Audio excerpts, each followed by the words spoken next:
Yes, he had a hearing that forced him to miss yet another school meeting. This time it was his daughter's senior year in high school. Their third and last child, this was the last school meeting he would attend until they had grandchildren. Norman A. Hutch Hutchinson, an attorney and certified public accountant, listened as his wife reprimanded him over and over again for missing almost all of their children's school activities.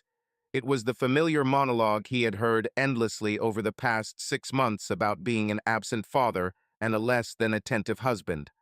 Lately, after she had been promoted to Deputy Director of Curriculum and Athletics, her look and tone had become almost condescending. It was as if she didn't need him anymore. "I told you about this 2 weeks ago." "I remember exactly what I said," Lorna insisted. "Oh, I'm sure I did," Hutch replied. "Somewhere between your text messages and phone calls. If you would turn off that damn cell phone, maybe we could have a normal conversation." Hutch glanced at his watch, then continued, "It's only 10:30 at night. Isn't there someone who urgently needs to contact the Deputy Director of Curriculum and Athletics?" Lorna stood in the middle of the bedroom, arms crossed over her chest, legs slightly apart and glaring at him. "No worse than your work. I remember very well the calls that you necessarily had to accept even when we celebrated our wedding anniversary." Hutch, the epitome of self-control, asked calmly. "That's why I turn off my phone when I come home." "And you? Is it on now or not?" She continued to glare at him, thinking, "Yes, it's on, and tomorrow morning I'll take it with me to the bathroom because the calls and texts will start as early as 6 in the morning." Then she stamped her foot and, raising her voice, blurted out, "Damn it, I don't understand why I'm even trying to discuss something with you, with so-and-so greatest lawyer. I see you more often in newspapers and on television, where you clash with corporate giants, than at home. So forget about it, let's go to bed." In bed, he lay down on his back and fell asleep instantly. She was lying on her side, facing him. Reaching out her hand and placing it on his chest, she whispered, "I really love you, Norm.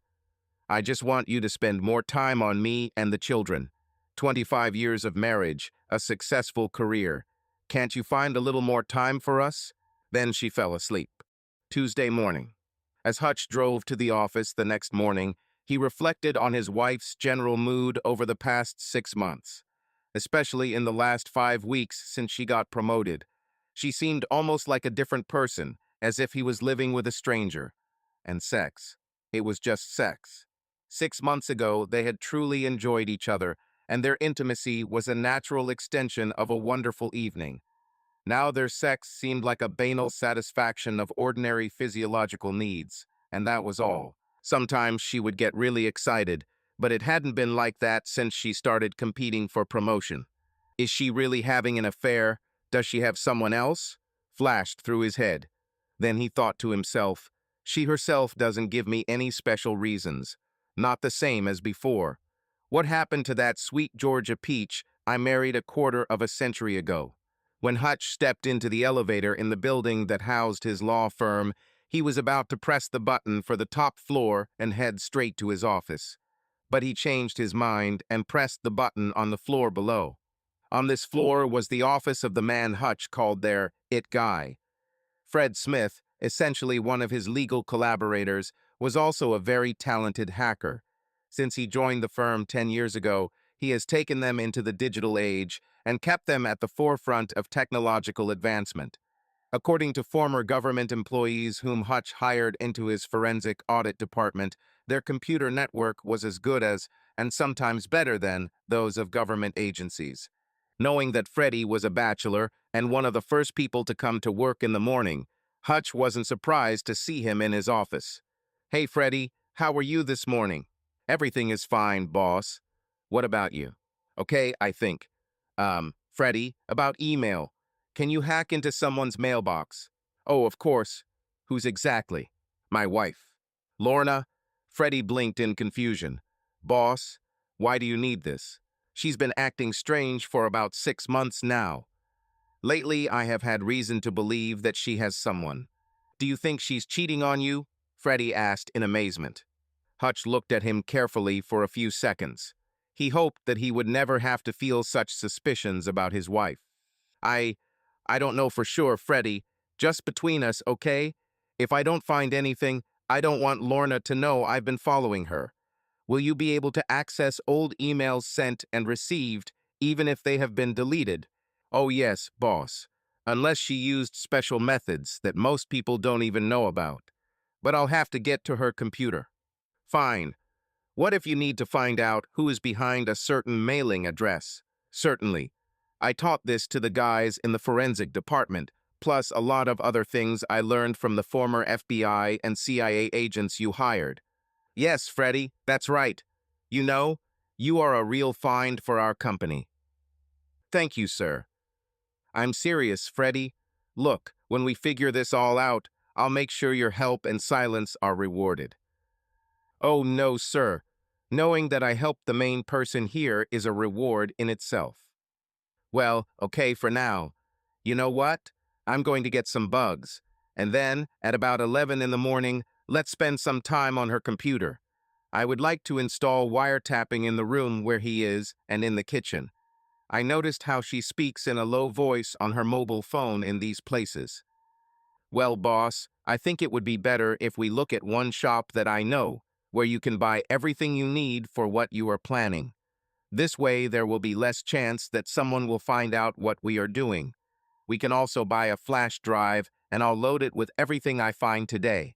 And then I'll create a shadow account where all her sent and received mail will be duplicated. Great ideas, Freddie. The district gave her a laptop, but I don't think she would use it for something like that. Either way, good idea. Meet me in the garage, first level, at 11. Later that day, Hutch was going through his wife's emails for the past month. His attention was attracted by her correspondence with KB Prinme 3. He concluded that their communication indicated that this man was her lover. This made him angry and disgusted. Lorna was revealing her innermost thoughts to this man.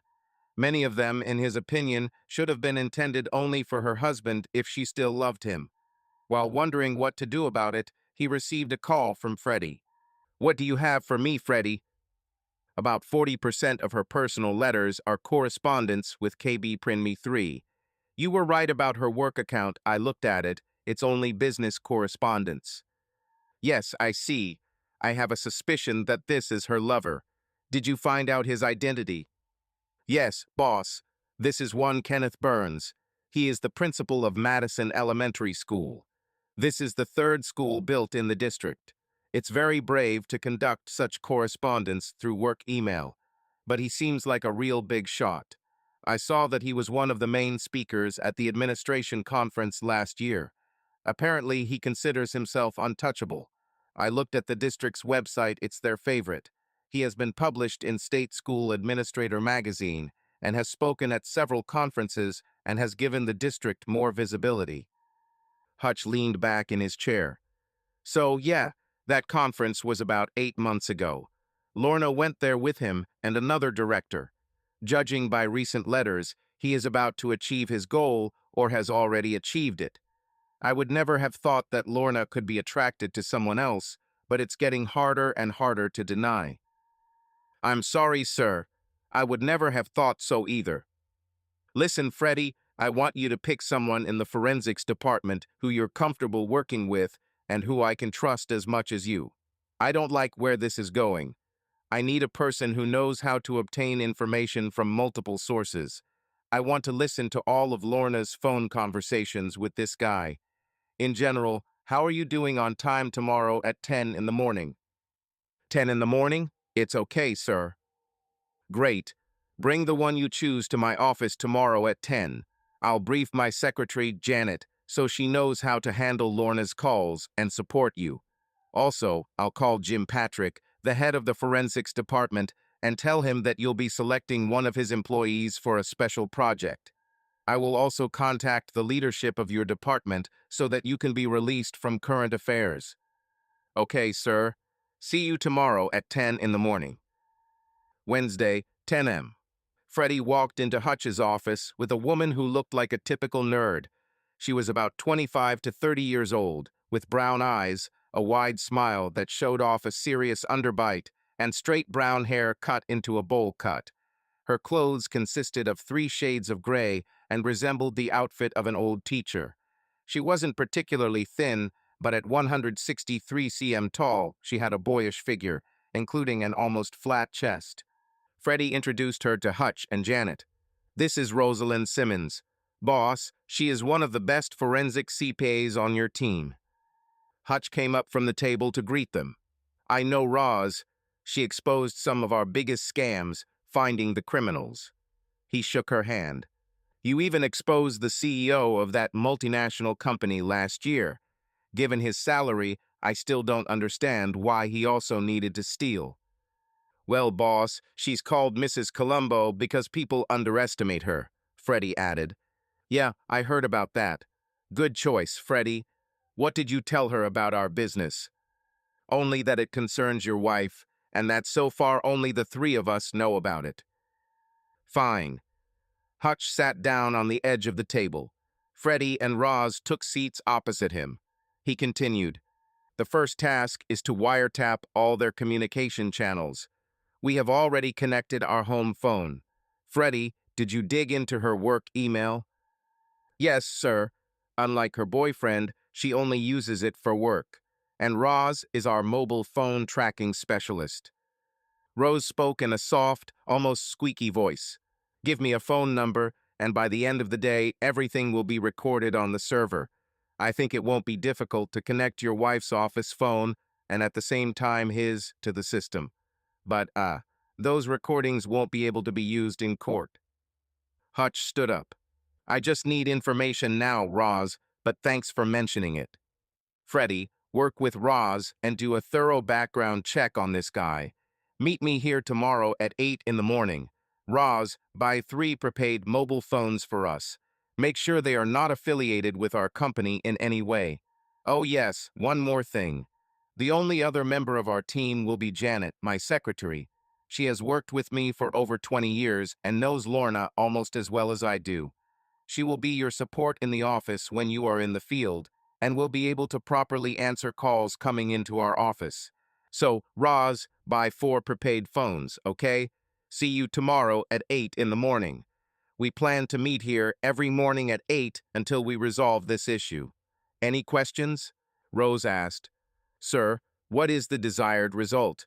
What do you want to achieve?" Hutch thought for a moment, then replied, "My desired result is very simple. I want my beloved wife back. If getting this guy out of her life means destroying him, so be it."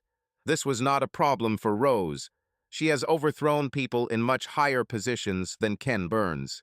When Roz and Freddie left his office, Hutch sat down in a chair, put his hands behind his head, leaned back, and muttered, "Lorna Jean, you are my wife, and I love you very much. I definitely won't let some pathetic academic rake come between us. I realize I'm somewhat to blame for him going this far, so let's see what I can do to make things better." He mentally replayed the last 25 years of their marriage in his head. They were good. What happened in the last 6 or 7 months? He thought about his wife. She was always pleasantly attractive. Not stunning, but with the elegance that made her a woman of the highest quality. And more importantly, she was smart. He always thought she was too smart to fall for someone's cheap lies. So what happened? Why this change in her attitude? He said out loud. Occupying the top 3 floors of the 30-story building he owned, Hutch turned in his chair and looked out the window, still thinking about his wife. He was proud of her achievements and had to admit she was the best parent. His thoughts returned to her appearance. At 43 years old, standing 5 feet 9 inches tall and weighing 145 pounds, with breasts that were larger than he could fit in the palm of his hand, her feminine curves were still in place. He wondered what this 30-year-old smartass would think about the stretch marks on her stomach and her sagging breasts. For Hutch, these were wonderful reminders of 3 healthy pregnancies that gave them 3 wonderful children. Now they are already adults. 2 are fully grown, and the 3rd is on the threshold of adulthood. He understood that the immediate future might not be easy, but he was confident that they would overcome everything as a family together. For him, this was the only acceptable outcome, and he built his career on achieving satisfactory solutions to complex problems. Thursday, early morning. As Hutch straightened his tie in front of the bedroom mirror, he heard Lorna look out of the bathroom. "Is it normal?" "Ah, I wanted to remind you about tomorrow's promotion party. There will be a bar and dancing from 5, presentations at 7, dinner at 8. I would be very pleased if my husband could be there. The address is on the district website." The familiar notes of a wife sounded in her voice again. Therefore, putting on his jacket, he replied, "I will try. We have a dispute resolution conference at 4 o'clock. It should be quick. I think they are ready to make a deal. There's a lot of money there, but I'll try to make it in time for your performance." At that moment, her phone rang, and he turned to leave. "Okay, Norm," Lorna said, disappearing into the bathroom again to answer the phone. She thought, "What's going on? Once upon a time, we could not let each other out of the house without a kiss. Oh well." 8:02 m. A little after 8 in the morning, Hutch walked into the waiting room. "Good morning, sir," Janet greeted him in her always cheerful tone. No matter how bad things seemed, she always sounded confident that things would get better. "Good morning, Janet," Hutch replied. Roz and Freddie stood up from their seats and also said hello. "Good morning, sir." "Good morning, Roz." "Good morning, Freddie," Hutch replied, then added, "All three of you, come in." In his office, he stood in front of his desk and turned to where Rose and Freddie were sitting. Janet remained standing at the door so she could hear if anyone entered the reception area. "So, ladies and gentlemen, the Lorna School District is throwing a promotion party tomorrow night. Details on their website. Roz, Freddie, I need video and audio from this event.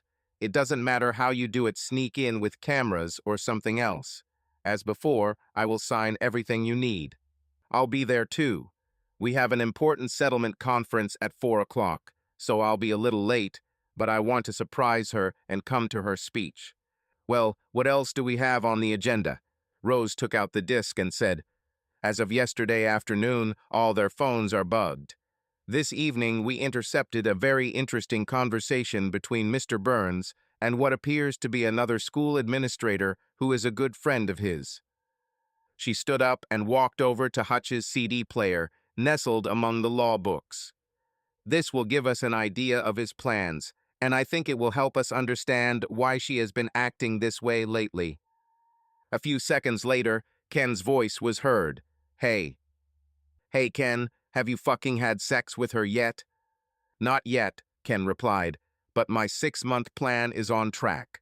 I will take care of this 43-year-old bitch in the next few days. I'll do it hard right in her bed as much as I want." Another voice was heard from the speaker. "I would have done this back when she was a teacher, if not for her husband. In my opinion, he is capable of harming the guy not only physically." "Ah, damn, I'm not worried about him.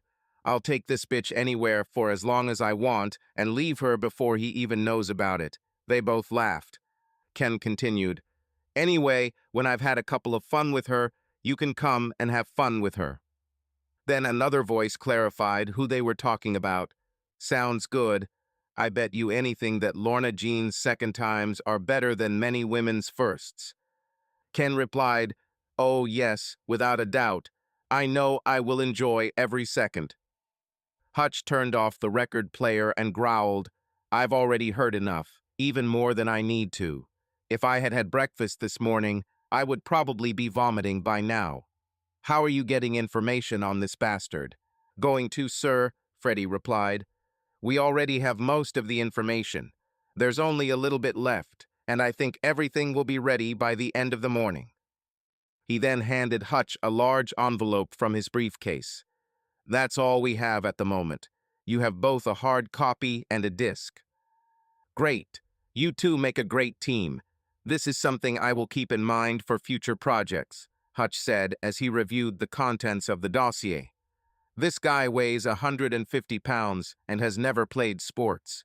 Academically normal, but he seems to have nothing but an inflated ego. Although in such a situation, it could make him damn dangerous. The thing is, if we attack him now, we might look like complete idiots." Flipping through Ken's financial statements, Hutch noticed his only real asset. So, he has a trust for $20 million. Is that his only asset? Yes, sir, Freddie replied. The next page is a description of the trust. Well, that's the only area of life he shares with Lorna. None of them are in school administration for the money, Hatch said as he turned to the next page and began reading the description of the trust. Studying its positions, he thought, nothing special. My liquidity is 4 or 5 times greater, not including my offshore assets. He turned to Freddie. Do you have this report on your computer? Yes, sir. Okay, very good. I want you to dig into his former school districts, his college, even his high school. Find out what other women he had such affairs with. Looks like he's been doing this for quite some time. Yes, sir. I'll get to it right away, Freddie replied. Rose? Yes, sir, she replied. I want you to go to the school district headquarters around 11:15 to 11:30. Spend time in the employee lunchroom. You will find it by entering through the service entrance from the parking lot. It is always open during business hours. Follow the hallway to the end, then turn left and the room will be on the right. Find out what you can from the staff. Also, I think my dear wife is meeting Ken there for lunch. I doubt Lorna will recognize you. And besides, check your notes several times, especially in the evening. Okay, sir, I'll take care of it and keep you posted. Eyes finally adjusting to the dim lighting, Hutch walked towards the table where Paul Allen, the manager, and his wife were sitting. He assumed that it was there that he would find his wife. On his way to the table, he noticed that there were only 3 couples on the dance floor. A man from one couple dancing particularly close matched Kenneth Burns' description. As Hutch approached the group at the table, he saw Lorna's purse and shoes. Paul stood up to greet him. When the men shook hands, the music ended. Hutch turned towards the dance floor just as Ken and his dance partner kissed. It was a lover's kiss. When their passionate kiss ended, the couple turned around and walked towards Hutch. It was then that he noticed that the woman in the kiss was his wife, Lorna Jean.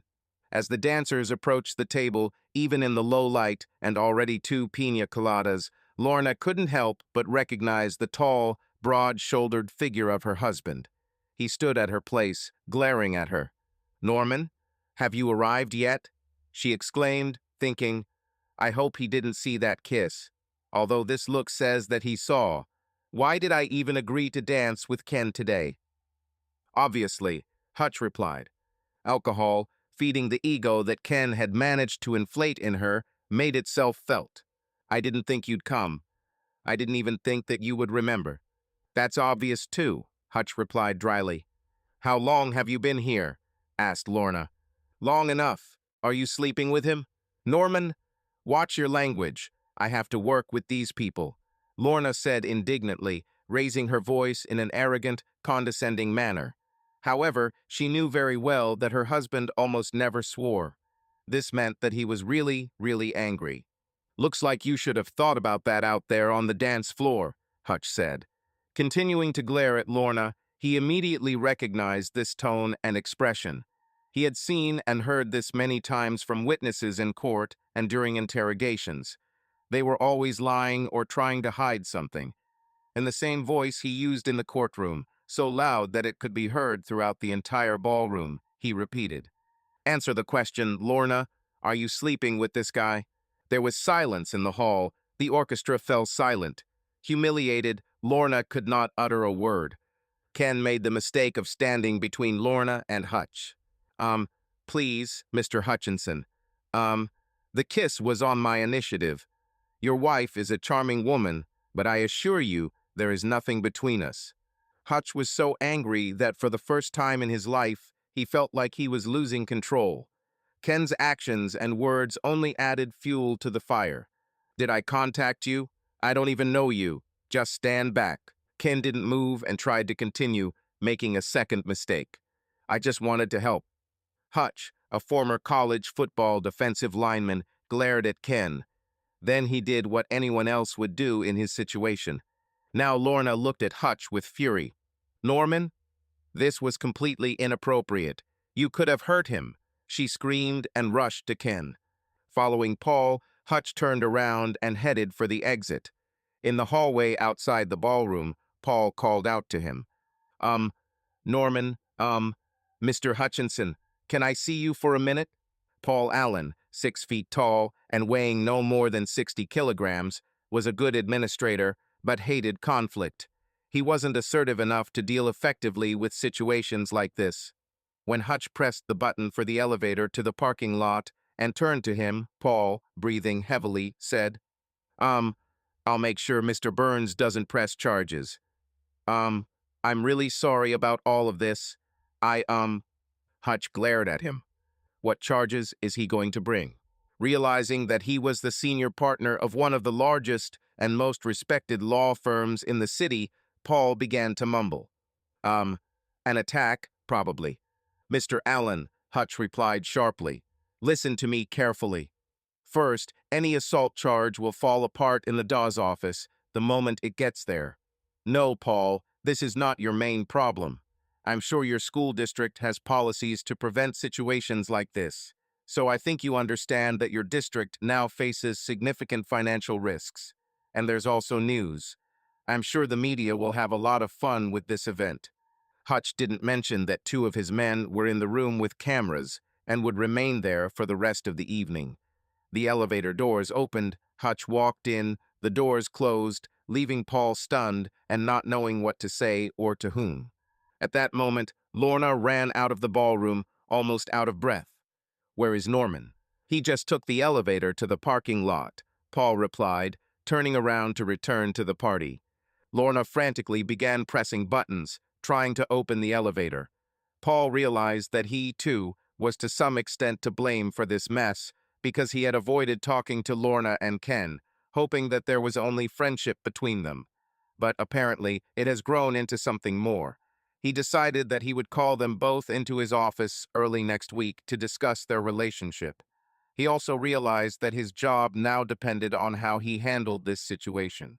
The realization that 3 board members were present at the party and that a powerful lawyer had mentioned possible financial claims against the district made him shudder. If he had to choose between his position and Lorna and Ken's, he knew what decision he would make. Shortly after Paul returned to the table, Lorna also approached him. "Did you find him?" he asked. Lorna sat down. "No, by the time I got down to the parking lot, he had already left." She glanced at her watch. It was almost 7 in the evening. "I'm the first to speak, right?" "Yes," Paul replied, standing up to walk to the podium and introduce Lorna as the first speaker. 2 minutes later, she rose to take the speaker's place. It was the first speech she wrote and prepared without her husband's help. With his encouragement, she delivered dynamic speeches that informed and inspired students, faculty, and administrators. This was the main reason for her involvement in the field of education. Hutch and Lorna certainly didn't need the money. However, this speech might inform someone, but it is unlikely to inspire anyone. Approaching the podium, filled with anger, guilt, and humiliation, in her hands there were only cards with dull, inexpressive text. Neither she nor Ken were nearly as skilled speakers as Hutch. Pulling up to her house, Lorna pressed the button above the windshield to open the garage door, allowing the car to slide smoothly into place. She remained seated in the car while the garage door was closed. Judging by the clock on the dashboard, it was only 9:15. She left the party in the midst of fun. But Lorna knew she had to go home and deal with the situation. She didn't know what she would say or do, but she did know that she drank 3 pina coladas during and after dinner, and there are 2 more before the performance. She was an experienced social drinker and knew she probably shouldn't have been driving. However, the anger, guilt, and humiliation did not go away. Now she was driven forward by a cocktail of pride, alcohol, and adrenaline. The ego that Ken had so masterfully nurtured and inflated, eclipsing her true values, continued to prevent her from doing right by her husband. Entering the house, Lorna saw Hutch in the living room. He stood in the center of the room, taking off his jacket and tie and looking towards the pool. With her hands on her hips, Lorna asked sharply, "What in God's name prompted you to commit this act of violence?" Hutch turned to his wife and, noticing her arrogant, defiant pose, looked straight at her, as if she were a witness in court, and calmly said, "You still haven't answered my question." "Why would I answer yours?" Drunk and angry, Lorna screamed. "Hey, what the hell is the question?" Hutch, remaining just as calm, which only irritated her even more, clarified. "Are you sleeping with this person?" Lorna stamped her foot and answered, raising her voice. "Hell no, I never cheated on you. But if you continue like this, maybe I'll do it to spite you." Maintaining eye contact, Hutch shook his head from side to side. "Well, looking at that kiss tonight, I wouldn't be so sure." Now she crossed her arms over her chest. "You made a laughing stock out of me today. You humiliated me in front of the people I work with." "No, Lorna, I'm sure you did a great job with this yourself. My help was completely unnecessary." She immediately burst into a tirade, saying too much, and then a phrase escaped her lips, which she regretted as soon as she uttered it. "Maybe, just maybe, I don't love you anymore." The kiss he saw touched him. Her subsequent actions humiliated him. But because he loved his wife deeply, these words hurt him much more. He walked past her towards the bedroom and said firmly, "If so, then I cannot and will not stay in this house with you." Lorna went to the kitchen to make some coffee and calm down. She thought maybe she and Hutch could sit down, have some coffee, and talk things through. As she pressed the button on the coffee maker, she heard Hutch coming down the stairs. Coming out of the kitchen, she saw him at the garage door with 2 suitcases. Stunned, she asked, "Norm, what are you doing?" "I told you what I was going to do, and now I'm doing it," he replied, opening the door and throwing one of the suitcases into the garage. As he picked up the second one, her phone rang. She pulled it out from somewhere and began to answer. Hutch looked at her with disgust and commented, "Dressed sexy as hell, but you still have a place to put that phone, and you didn't even think to turn it off to talk to your own husband." With these words, he walked into the garage. She answered the call. To him. Ken was on the other end. "Just checking to see if you got home." She interrupted him. "Yes, I'm home. We'll talk tomorrow." She slammed the phone shut and followed Hutch into the garage. Ken laughed, imagining her mood. "Well, yes, in the midst of a tough clash with my husband. Without a doubt, I will soon find myself in her bed." Lorna walked into the garage just as Hutch was getting into his car. "Norman, stop. You can't leave me. As much as I can," he said as he closed the door, started the car, and opened the garage door. Stunned by his determination, she watched him drive away until the garage door closed. Then she shouted, "Well, go to hell. I can cope without you." But deep down, she knew it wasn't true. Stomping back into the house, she shouted into the void, "Now I'm someone too, Norman Hutchinson, a lawyer and accountant. I don't need you or anyone else." As she flung herself around the living room, berating her husband, Lorna suddenly remembered that her speech that evening had reminded her of the truth. She really needed a husband. She collapsed on one of the sofas and passed out. A little after midnight, Lorna woke up to the sound of the front door opening. Hoping that it was Hutch who had returned, she hurried to the garage door. But then I heard Katie at the entrance saying goodbye to her boyfriend. Lorna approached her and asked, "Well, how was the date?" "Oh, he's okay. He's just cocky.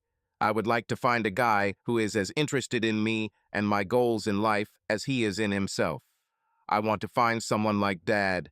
"Well, how was the big event?" "To put it mildly, everything went terribly, a complete failure." "Oh no, Mom. What happened?" "Well, I drank a couple of pina coladas on an empty stomach, mistake number 1. Then your father showed up just in time to see me do something really stupid. And then..." She put the fingers of her right hand to her forehead and bowed her head slightly. "Damn, and then I managed to make things worse." Lowering her hand, Lorna continued, "After that, your father had the only breakdown of self-control I have ever seen. Then he left and returned home. I gave the worst speech of my life, downed 3 more pina coladas during and after dinner. Then, realizing that I had screwed up, I left the party early and returned home to talk to your father." Lorna paused, sighed, and continued. I don't know how it happened, but your father and I had the worst fight we've ever had. But damn, he hurt and humiliated me at that party. And then I said things I shouldn't have said and others I didn't even mean. In the end, he packed his things and left. Wow, Mom. What do you mean left? Still feeling the effects of her drink, Lorna replied sharply.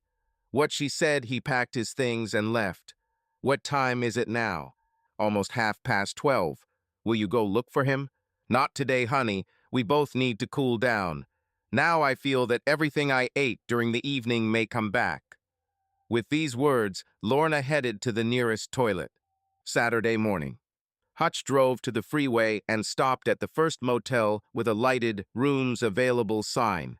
As soon as he entered the room, he immediately turned off the phone. Emotionally exhausted, he took off his clothes and collapsed on the bed. The next morning, after a restless night, he got up around 8 in the morning and went to the shower. Dressed, he turned on the phone, knowing that Lorna was most likely still sleeping. To his surprise, there were 3 missed calls from his daughter, all made in the morning. He also received a call from a major client in Dallas, Texas. It was a multinational currencies and commodities company that had recently become active in derivatives. Having received the number of Jim Stevens, their CEO, Hutch immediately called back. Jim answered in a cheerful voice. Damn good to hear from you, Hutch. Thank you for calling back quickly. I know it's Saturday and we both should be with our families, but we have statewide problems here in Texas. I don't know if it's unscrupulous employees or something worse, but I know for sure. Your people can quickly figure out what's going on. Yes, Jim, I can send a team as early as the beginning of next week. Great, Hutch. But you know, I would like you to come today and tomorrow to inspect everything in person. Stay with me, I have everything you need. Hutch, can you be at the airport in an hour and a half? I've already booked you on American Airlines. Hutch thought for a moment. Why not? This will give Lorna and I time to cool off. Then he said, Yes, Jim, I will catch my flight. Great, Hutch. The reservation is made online, so you can check in through the terminal. In Dallas, my driver will meet you at baggage claim. Thank you, Hutch. I knew I could count on you. After the call with Jim, Hutch immediately dialed his daughter. Hello, Sunshine. Dad, where are you? Why aren't you at home? Mom said something about a quarrel. Will you come back? Take your time, honey. Mom and I both said stupid things yesterday. She said things that really hurt me. So, one of our large clients in Dallas was facing some serious problems. They need me to come today and tomorrow. I think this will give Mom and I time to cool down. After talking to my mom yesterday, I think it's a good idea. But Dad, you should look at the morning newspaper or turn on the TV. There's footage of the school district party. The newspaper headline, a famous lawyer, his wife, and her lover caused a scandal. And Dad, it seems that reporters have already gathered at our house. Crap. We urgently need to put up a fence and gate at the entrance. Tell them, no comment. I need to go to the airport. I'll call you in the evening. Okay, Dad. Bye. Later that morning, Lorna sat at breakfast, mindlessly swirling her coffee cup. She didn't realize how out of character they both were acting. They usually spent the mornings solving problems like this together, but in 25 years, she had never given him a reason to accuse her of cheating and was completely unprepared for his reaction. In her hungover state, she was still unaware of the whole situation. She muttered quietly to herself, Yeah, Norm, run off to your clients for a couple of days. I'm still mad at you. She then picked up the phone and dialed Ken. Hey, handsome, she said. Hey, gorgeous lady, how are you? I have a terrible hangover, and my husband ran away yesterday. Now he has an unexpectedly important business trip to Dallas, Texas. We'll be back either tomorrow or Monday. I need someone to talk to. Has the press come to see you yet? No, what? They're already here, and it's in the morning paper. They won't find me. My apartment is registered to one of the family companies, and in the district I indicated the address of a friend. Ah, well, um, can I come to you and talk? Lorna asked hesitantly. Certainly. I think it will be okay. I'll meet you at the entrance to the parking garage. This way, there's less chance that someone will notice you coming in, he said, mentally adding. Yes, honey, got caught in my web, but we won't just talk. After calling Ken, Lorna sat for a few minutes, thinking about the situation. Then a thought struck her. You shouldn't go to his apartment alone. But she immediately waved it off. I'm a grown woman. I'll take care of myself. Katie returned to the kitchen and asked, How are you feeling, Mom? Much worse than last night. But I still feel like an idiot who usually drinks 1 or 2 glasses a night. And yesterday I drank 5, left early, and now I'm suffering. Worst hangover of my life. Listen, Katie, I'm going to visit a friend now. I'll be back for dinner. Can you take care of yourself until then?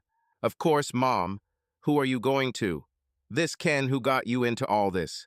Katie, now it's better that you don't know where I'm going. There was a knock on the door, and the doorbell rang at the same time. Most likely, these are reporters. Tell them, no comment. I'll go upstairs, take a shower, and leave. Okay, Mom. At least you and Dad agree on this issue. No comments to the press. Hutch sat in the waiting room before boarding his flight, debating whether to open his laptop. At that moment, his special mobile phone rang. It was Roz. Hello, boss. Where are you? At the airport, waiting to board a flight to Dallas. One of our clients has serious problems, and they want me to fly in urgently.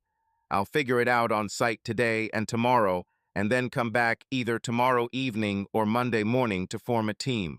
What do you have? Complete chaos, boss. The media inflated yesterday's story. We recorded everything from 2 angles. We have already combined the records into one file and sent it to you by email. And one more thing. We caught your wife talking to this guy, Ken. She is now heading to his apartment. He kindly gave us all the information to find his location. Freddie had already left on a motorcycle to intercept and follow her. He has a GPS on his bike, so we can meet him there. Great, Roz. You and Freddie are great.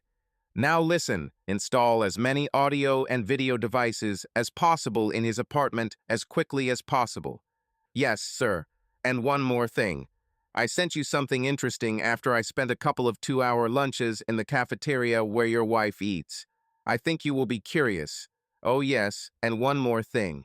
You know we have cameras and microphones in your living room and bedroom so we can hear your conversations with your wife. Yes, I know. So, boss, as soon as she sits down next to this guy, the first thing she does is turn off the phone. I clearly heard the characteristic sound of her operator switching off. Hutch felt irritation boil within him. He asked himself, Who is this woman and where did my wife go? Boss, are you still in touch? Yes, Roz here. This makes me fucking angry, and you know why. Yes, boss, and one more thing. Speak quickly, Roz. Boarding has already been announced for first-class passengers, Hutch said, picking up his laptop and carry-on luggage. Okay, Freddie got serious about this.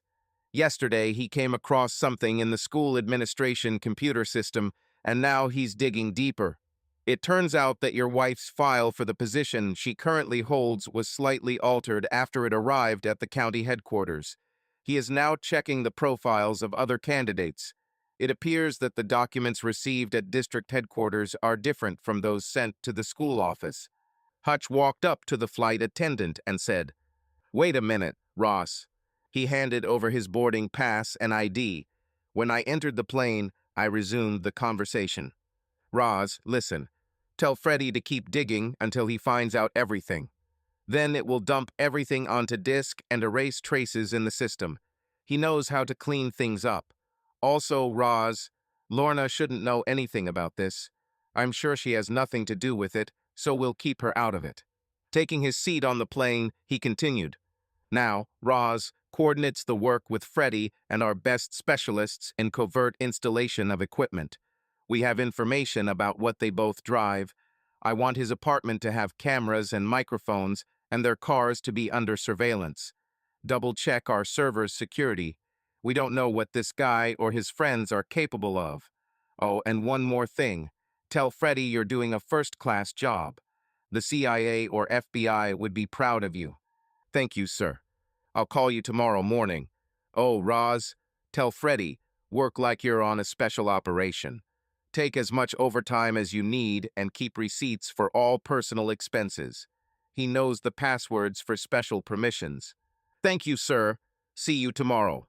Returning to her car after having to ask reporters to remove 3 cars from her driveway, Lorna tried calling Hutch again.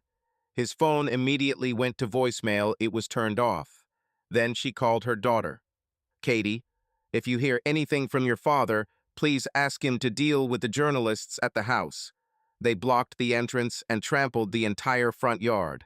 Damn, looks like we're the hottest topic in town right now. Feeding her ego on the way to see Ken, Lorna thought, damn you, Norm. Answer your damn phone or call me back. Now I'm someone even without you.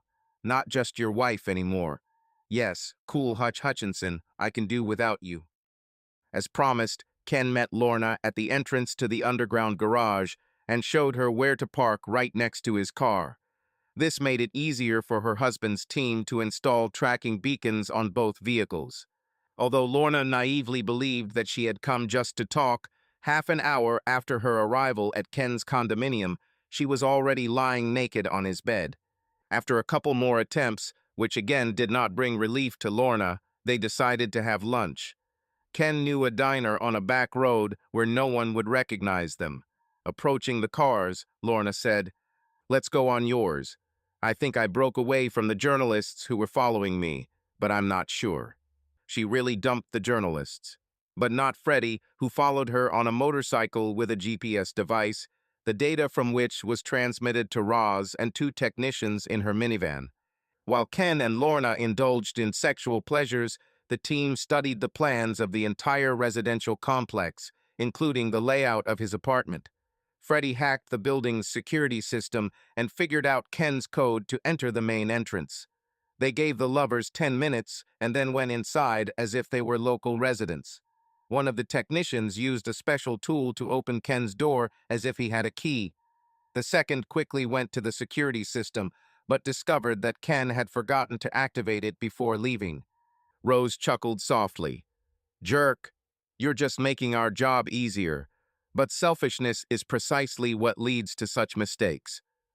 Monday morning, first week. As the pilot announced preparations for landing, Hutch looked out the window, thinking about Lorna. He loved her more than life itself and was not going to let her go.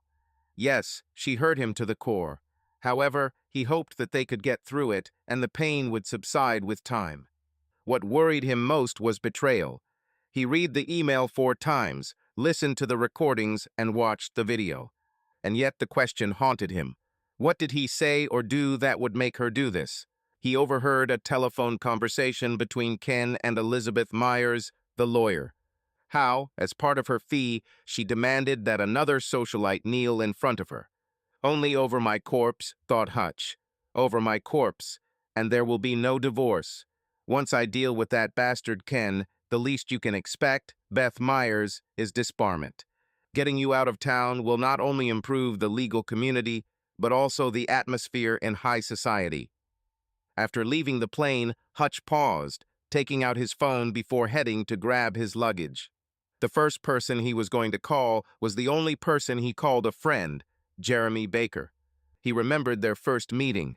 Upon entering law school at the University of Southern California, Hutch moved into a dorm. When he entered his room, his neighbor was already there, a peer with a wide smile, a loud voice, and an outstretched hand. Jeremy Baker. Hutch remembered how they shook hands then, starting a friendship that would last for over 30 years and, most likely, until death. As he put Jeremy's number on speed dial, he thought back to their soccer matches together. He's the linebacker who cut the pass for Jeremy, the running back. He imagined him rushing for a first down or bursting into the end zone. When the phone rang, he remembered their 4 years in the legal department at Army headquarters in Washington, meeting the young women who would later become their wives. Jeremy's number was very private, and the assistant who answered the call immediately knew who was calling. "Good afternoon, Mr. Hutchinson. Mr. Baker has just ended the call. He'll be with you in a minute." "Hutch, old man, how are you?" What he needed now was to hear Jeremy's cheerful, always ready to win voice. "It could be better, buddy. Much better. Did she submit?" "Oh yes, we already have a copy in the office. Tomorrow they will give it to you." "Crap. Listen, Jeremy. First, there will be no divorce. Second, I'll deal with that little shit, Ken Burns. Third, think about how we can get Beth Myers out of town and lose her license. I want to completely destroy them. Okay, I'm in." "Ah, Hutch. We already had Roz and Freddie here. They brought everything they had managed to collect. I brought in Isaac Zielinski, the head of my divorce department, and Dr. Ruth Watkins, our in-house psychologist." "Great, Jeremy. I really appreciate that you hit the ground running, although this doesn't surprise me. But it's still good to know that you're here to help me sort out this mess. I want you and your team to come to my office tomorrow at 8 in the morning. I'll ask Janet to bring donuts and make coffee." "Yes, no problem." "Great, and it was the right decision to involve a psychologist. Looks like he's really inflated Lorne's ego. Jeremiah, I just can't believe what an arrogant bitch she has become in the last 6 months."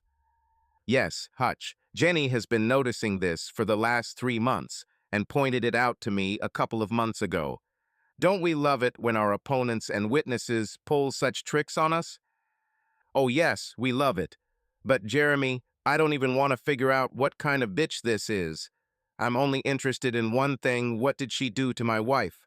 And most importantly, how do we get the real Lorna back? I don't want this to drag on for months or years. I want to get this over with in a couple of weeks. And then we can heal wounds and restore relationships as much as we want."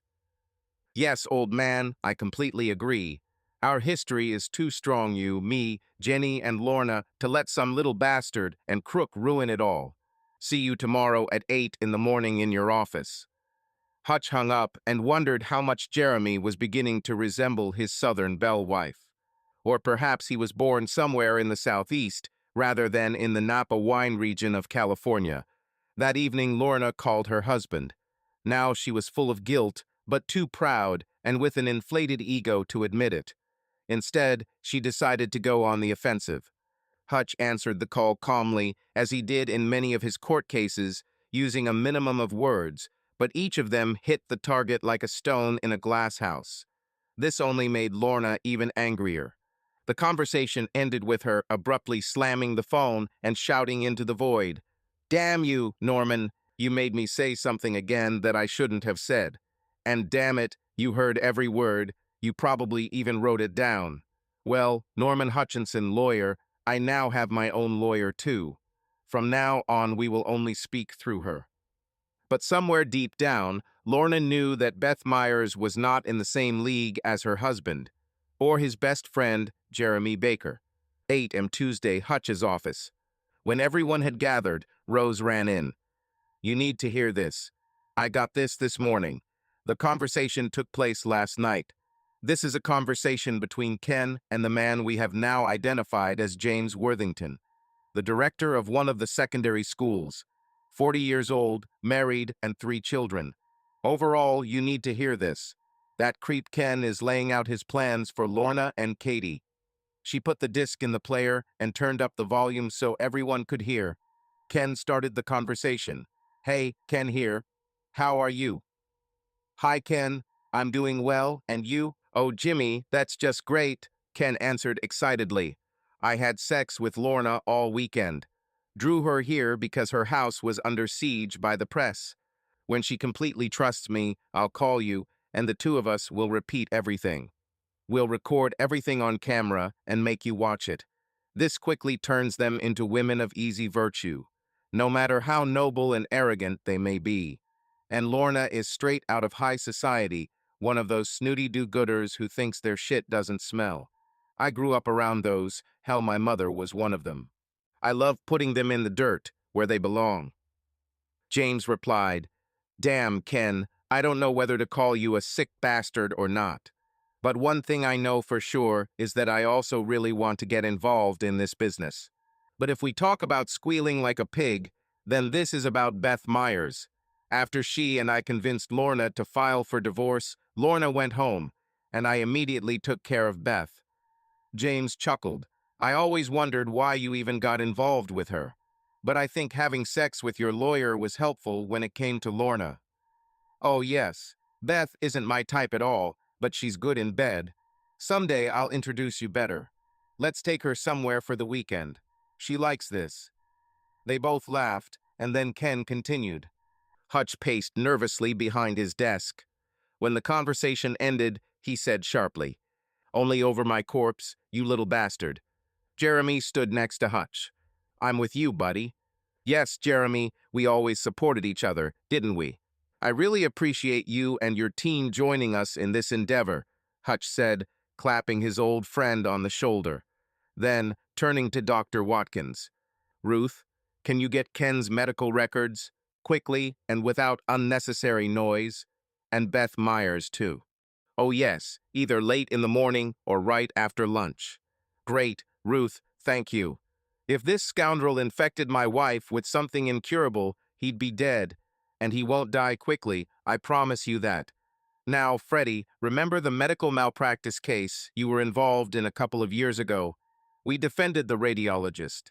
One of his technicians made a mistake that caused some guy to stop functioning as a man. Yes, boss, I remember. There was a lot of noise in the press then, but I don't remember the doctor's name now, although I know how to find it. Okay, get me his file as soon as possible. If I remember correctly, he was very pleased with the verdict. Jeremy grinned. Yes, Hutch, I remember this case. And then he added with a grin, Hey, are you by any chance going to ask this doctor to make the same mistake as Ken? Hutch smirked for a moment. First, we have to get Lorna back and protect Katie. Ladies and gentlemen, I want my wife home by the end of next week, 2 at the most. Jeremy, let's give Beth the answer tomorrow. And Isaac, I know that you are a master at this. Let her know that there will be no divorce. If she does bring this to court, we will tear her to shreds. Rose, thanks for catching this last night. He'd mentioned something before, but now he was completely unhinged. Typical narcissist. Ruth chimed in. I completely agree with this diagnosis. Thank you, Ruth. It makes him predictable, Hutch said, sitting back down at the table. But Lorna is a completely different matter. After 25 years of marriage, I no longer know who she is. And guess what? I don't even want to find out. He turned to Jeremy. You studied those letters, videos, and audio recordings. So file a lawsuit against the school district and Mr. Burns. Got it, Hutch. Jeremy nodded. By the way, my dear wife said that if you need help, just call. She misses her best friend. Okay, that's good.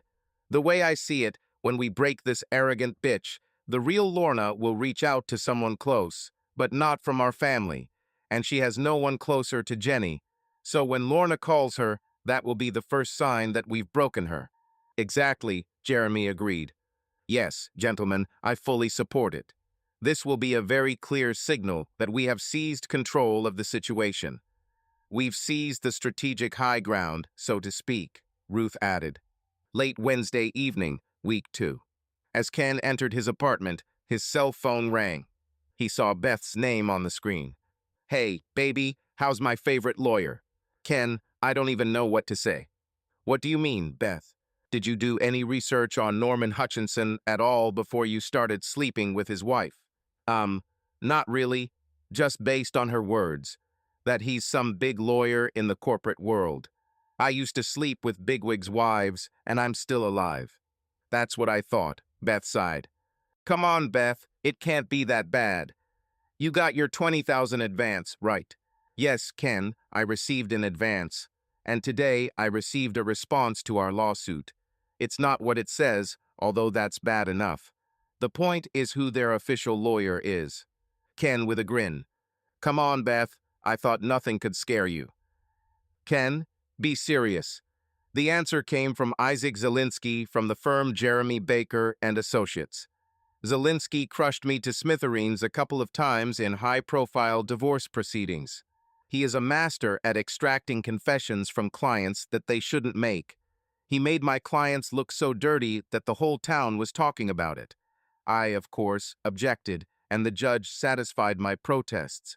But the fact remained a fact. Beth paused, then continued. I'll explain it more simply. Jeremy Baker is a successful lawyer who has an elite circle of subordinates whom he calls the 90. Only those who win more than 90% of their cases in the last 3 years get entry. Of the hundreds of lawyers in his firm, there are only 5 or 6 of them. Isaac Zelensky is one of them. Okay? And what does this mean for us? In a nutshell, Ken, if Mr. Hutchinson doesn't want a divorce, Lorna will never get one. It also means that I'm seriously considering returning her advance and telling her to find another lawyer. I also did some digging into Hutchinson and Baker's past. Trust me, it's better not to anger them, and you may have already done this. The two have known each other since college. Norman is a former linebacker for the Trojans and has broken through defenses for the running back. And that runner was Jeremy. Beth, I'm not good at sports. What is this even about? American football, Kenny.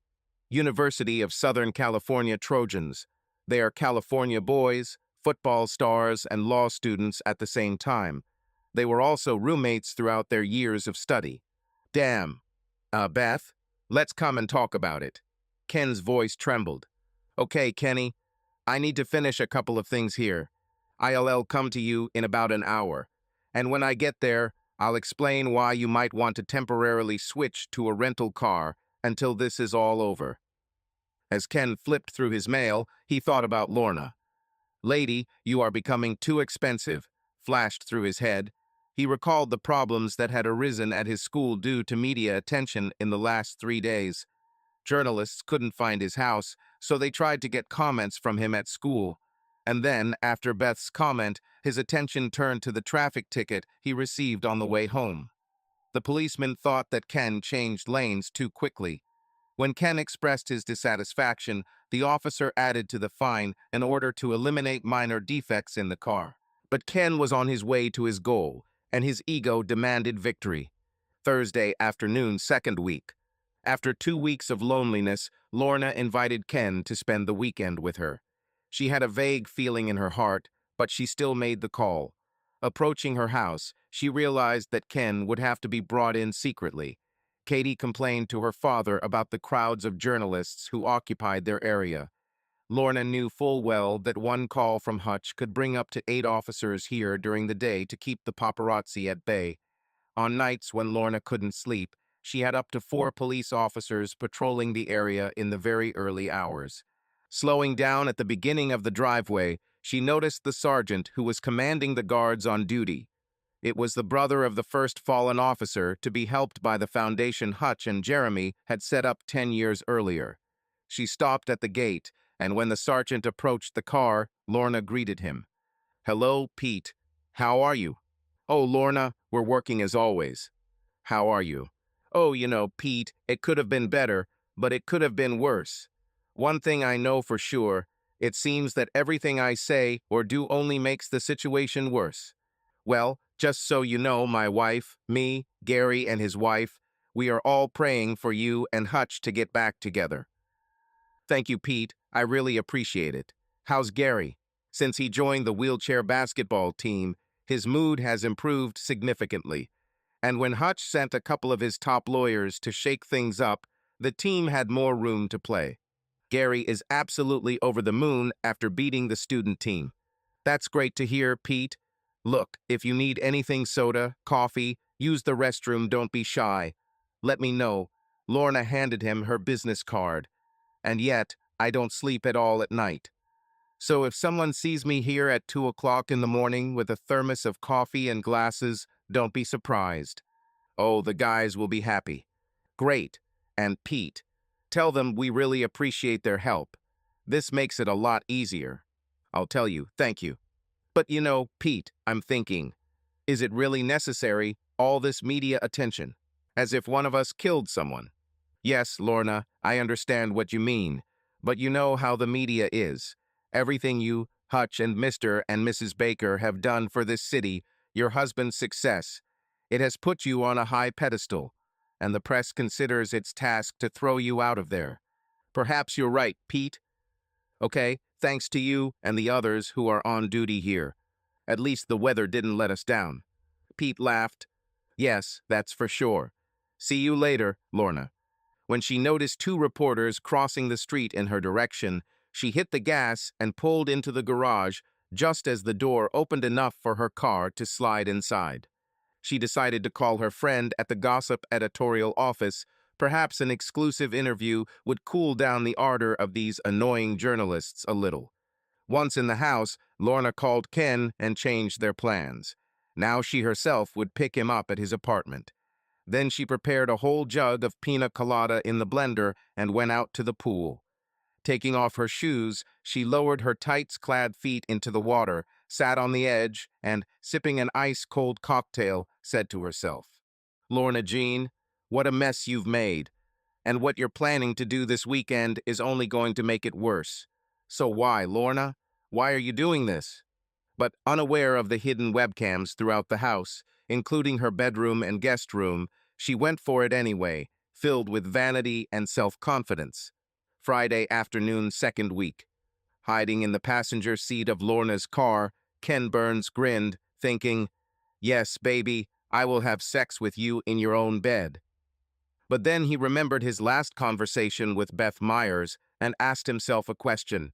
Is this even a good idea? However, he could not resist the temptation to complete his hunt for a wealthy socialite Mrs. Hutchinson.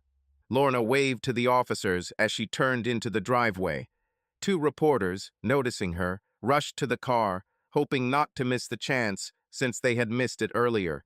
Just like last time, Lorna slammed on the gas and managed to slip inside before the garage door was fully open. As the gate closed behind her, her gaze involuntarily fell on the empty space where Hutch's car usually parked. More than once she had to return home before him, but for the past 2 weeks this place had remained unoccupied. After the events of the last few days, it was starting to worry her. Was the decision to divorce correct? Or were they in a hurry? God, she still loved her husband. As they entered the house, Lorna thought about the conversation she had with Hutch that morning. As he had been doing lately, he remained cool, calm, and collected, while she went back into her usual tirade about him ignoring her and never being around the kids. Everything he said was rational, reasonable, and logical, therefore completely orderly. As with many witnesses before, his comments drove her crazy. But this time something was different. He actually raised his voice to the level of a scream. And again, as usual, she ended the conversation with screams, tears, and by forcefully slamming the phone. Then, already shouting into the phone, she added, Damn you, Norman. I shouldn't even try to talk to you. I now have my own lawyer who speaks your language. I'll leave everything to her. But it's easier said than done, Lorna. Leading Ken to the refrigerator, Lorna pulled out 2 cans of soda. While they were standing in the kitchen talking, Katie joined them. Lorna introduced Ken to Katie, who immediately remarked, So you kissed my mom on the dance floor and started this whole mess, huh? Ken remained silent, and Lorna replied indignantly, Young lady, we will not discuss the matter between your father and me while Ken is visiting us this weekend. Mom, isn't this the last person on earth you should invite over for the weekend? Again indignant, Lorna replied, Catherine, this home is as much mine as it is your father's. I will invite who I want, when I want, and for as long as I want. Mom, you say that Dad doesn't try to understand you, but it's obvious that you're not trying to understand him either. Dad won't give you this divorce, and he will find out about your weekend guest. Unaware that their conversation was being recorded by a webcam, Katie had no idea that Hutch's team was already aware that Ken was indeed in their house. Lorna was alarmed by her daughter's words. They made her realize that much of her husband's practice involved forensic auditing. She felt a cold chill at the thought of Hutch simply giving her enough rope to hang herself along with Ken. that nothing will ever be the same as it was just a month ago. That's enough, Katie. Anyway, I don't feel like cooking today. Lorna regretted that, unlike most of her friends, she had not hired a cook. But until recently, she enjoyed cooking for her family. How about pizza? A large one is enough for 3. Katie asked the cops outside if they want pizza and what it should have on it. As Katie walked out the door, Ken asked, "What did she mean?" Lorna took a long sip from her soda can, then said, "Don't worry about it. Let's just enjoy the weekend." But I thought to myself, you have no idea who Norman Hutchinson is or what he can do to you. But I'm willing to bet he knows absolutely everything about you, Kenneth Burns. I can't help but think that I'm leading you down some flourishing but disastrous path that will end with you being badly hurt, if not killed. She turned to Ken and said, "Why don't you put your things in the guest bedroom? This will at least create the appearance of decency." "Yeah, of course. Okay, Lorna. I'll be right back," Ken answered and headed back to the garage. Saturday, second week. Lorna sat by the pool with a book in her hands, while Katie, one of her friends, and Ken splashed around in the water. She glanced at Ken over the page, thinking, "We did this twice last night, and I didn't even enjoy it." He turned out to be no better than just a warm body next to him in bed. As a result, at 2 o'clock in the morning, I found myself in the kitchen again, pouring a glass of brandy, adding a couple of glasses of rum, and hanging out on the internet, reading stories on websites. His universal sex must end. Maybe I'll give him a couple of lessons, as I like. And tonight, we'll both get drunk on pina coladas and have a good time, like in those stories on the internet. But the question still rang in her head. What the hell did I expect to get by letting Ken into my home? Katie was right. Hutch will find out if he doesn't already know, she whispered to herself. It didn't surprise me that Norman was attracted to Jeremy, and it was no surprise that Jeremy brought in his best specialist in high-profile divorces. But I am shocked by the effectiveness of their work. Her thoughts turned to Katie. Like her mother, she was smart and beautiful. Kathy also had what her father called natural lawyering skills. Her talents include an impressive vocabulary and a reading speed of 1,500 words per minute. Meanwhile, Ken stole glances at Lorna, stretched out on a sun lounger by the water. A toned body, seductive curves, long legs, this is exactly the type of woman that turned him on. However, an inner voice told him that he should have stopped everything after the scandal with that kiss at the school district party. In the gossip columns, he was portrayed as some kind of macho, trying to destroy one of the most stable marriages of the city's high society. Ken felt that many journalists and broadcasters were simply afraid of this Hutch. Also, what did Katie's words mean yesterday afternoon? Is he in deep trouble? No, not Ken Burns, the womanizer. Has she become more than just another trophy for me? Am I falling in love with her? But that inner voice kept whispering that he shouldn't have come here for the weekend. However, the temptation to drag her into the marital bed was too great. Unlike other women, he felt really good with her. Around 11 p.m., Lorna, clearly depressed, and Ken stumbled up the stairs to the bedrooms. Thanks to strategically placed webcams and listening devices, none of this escaped the attention of Hutch's team. Getting into the bedroom with Lorna, a laughing Ken thought, "Yeah, she's quite drunk." What Ken didn't fully realize was that Lorna, a social drinker, was drinking steadily throughout the evening.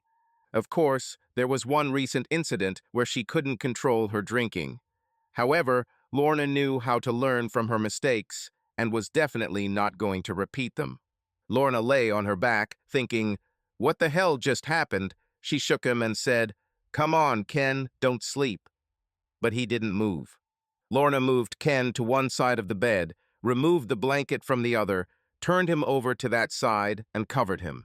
She pulled on her panties and nightgown, grabbed the blanket from the foot of the bed, and lay down next to him. She tried to sleep, but it turned out that she could not tear herself away from her thoughts, staring at the ceiling. Her worries about the coming Sunday morning gave no rest. 2 o'clock in the morning, Sunday, third week.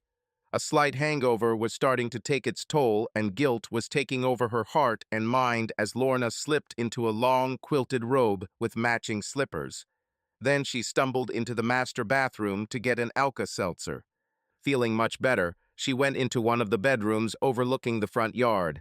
After seeing 2 police cars, she counted 3 police officers and 2 media vans across the road. Now completely sober and fully awake, she stepped down the stairs thinking, "Don't these journalists have anything better to do than pester us?"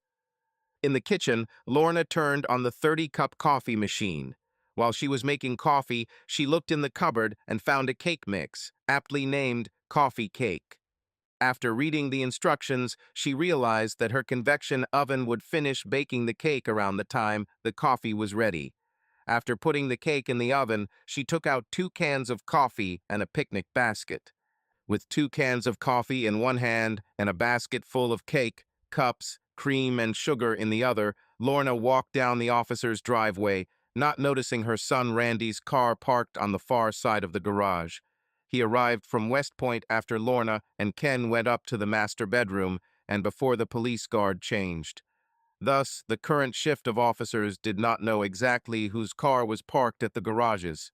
Approaching a group of officers, noticing that one of them was a woman, she announced, "Ladies and gentlemen, I'll bring coffee and treats."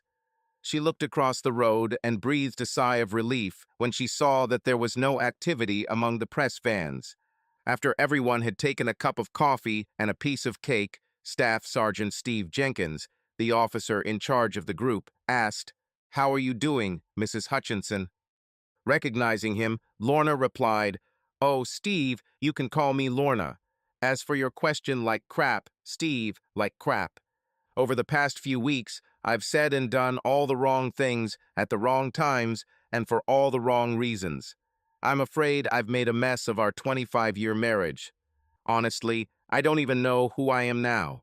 Oh, I mixed everything up so much that I don't even know where to start to fix everything." Steve moved a little closer to Lorna and said in a soft but commanding tone, "Lorna, I've known you and Hutch for many years, and it's not hard to see that you were made for each other. I bet that if you swallow a little of your pride and make the first move, he will definitely meet you halfway." Lorna took a long sip of her coffee and said, "Yes, Steve, I think you're right. I will seriously think about your words." It was obvious that filing for divorce was a hasty and poorly thought-out decision. She changed the subject, starting to talk to the officers about their wives, girlfriends, and boyfriends. At about 3 a.m., she left the rest of the coffee for the officers and went back to the guest bedroom to sleep. Thus, she took the first step towards Hutch, shifting the emphasis from herself to him. However, for Lorna, the worst was yet to come in this new coming week. Later on Sunday morning, week 3. Around 8:30 in the morning, after several hours of sleep and a long shower, Lorna went downstairs to the kitchen to make coffee and start breakfast. The first thing she noticed when she entered the kitchen was that someone had already made coffee. She looked towards the dining area near the bay windows of the house's turret and saw there the person she least wanted to see right now, her second child. "Randy, what are you doing here?"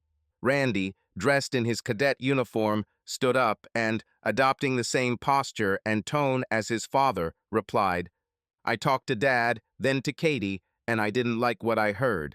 So I came home to figure it out myself. Tim couldn't escape, otherwise he would have been here too. What's going on, Mom? Why the hell did you decide to file for divorce?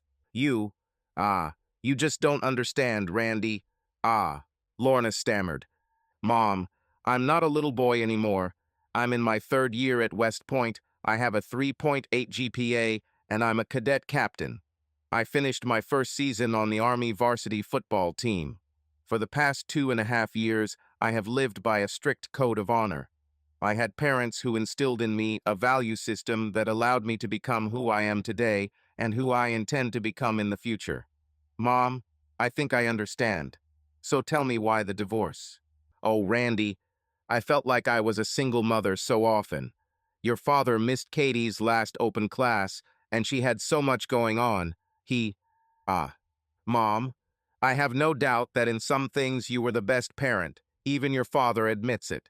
You were always at our open classes and other events. But when we needed him, he was always there. Who taught Tim and me how to block, catch passes, and make tackles. Who taught the three of us to drive. And then found time to be with us when we took our driving test. Knowing that she never had the patience or willpower to teach someone to drive, and starting to give up, Lorna muttered quietly. But, it seemed to me that I did everything alone. Ah, Mother, when I was 14, I sat in the living room and listened to the Army recruiter talk to you and Tim about West Point. Then I decided that this is where I wanted to go and that I wanted to become an Army officer. The next day I got on my bike and went to my dad's office. What was there? 5 or 6 miles. His secretary said that he was under very important interrogation, but promised to tell him that I was waiting for him in the office. He followed her out and asked how I got there. I said I came by bicycle. He said that since it was so important to me, we should talk. He led me into his office, dialed the number, and turned on the speakerphone. It was the commander of the State National Guard, himself a West Point graduate. My dad supported me all the way to submitting a successful application. That year, more than 30,000 people applied for 1,200 spots at West Point. Dad still supports me and Tim. You know very well that he was the one who helped Tim get into Harvard for his MBA. His influence helped Katie get into Harvard Law School. And Mom, you know he was always there when it really mattered. Before Lorna could respond, Katie came into the kitchen. She was wearing a bikini and an unbuttoned beach shirt. Good morning, Mom. How's breakfast? Will I have time to swim? Then she noticed her brother, Randy. How long have you been here? Now standing with his hands on his hips, Randy answered his sister. I arrived around 1 in the morning. Then he turned back to Lorna. Mom, Dad left for a few days, and you let your daughter walk around like this? This bikini doesn't cover anything at all. Katie, why don't you just do without it? Swim naked like a real call girl. Randall, don't you dare talk about your sister like that, Lorna exclaimed. Before anyone else could say anything, Ken came into the kitchen, muttering plaintively. Is there anything for a hangover? With the dinette raised 6 to 8 inches, the broad-shouldered, 6'3" Army linebacker looked like a giant compared to 5'11", 150-pound Ken. A few drinks and an inflated ego allowed Ken to get between his father and mother at a school district party. Today, however, he had a terrible hangover, and his ego was once again bruised after failing to win over Lorna. He was in such a state that he couldn't handle any confrontation, especially not with the giant West Point cadet who was glaring at him. After examining Ken, Randy asked, So, Mom, is this what you're sleeping with now? And in the marital bed? Randall, Lorna screamed. We don't express ourselves like that in this house, and you know it very well, especially when we have guests. Mother, Randy raised his voice. I just call things by their proper names. Didn't you choose too much, huh? He looked at Ken again. For 25 years you have enjoyed first-class steak. And now I chose a fast food burger. To me, this is the behavior of a call woman. Katie replied sharply. Randy, don't you dare talk about our mother like that. Randy looked at his sister, then at his mother. Then, like an angry army officer, he said, It is a historical fact that she is our mother, but only women sleep with other men in their marital bed, and you, dear sister, are dressed like one of them. Our code of honor forbids me to be in the company of people like you, so I'll pack my bags and head back to West Point. After these words, he left the dining area and headed to his room. Lorna leaned her elbows on the kitchen counter, covered her face with her hands, and began to sob. Ken turned to Kathy and said, I think it's time for me to go. Can you take me home? He checked his pocket and made sure he had his wallet and keys. Then he looked at Lorna. Lorna, I'll call you in a couple of days. But she did not answer, continuing to sob. Her son put everything in its place. Randy's words hit Lorna's ego like a torpedo. His actions pierced her heart like an arrow. Katie took her purse, threw on a long coat, put on sandals, and said to Ken, Okay, let's go. You can come back for your things later.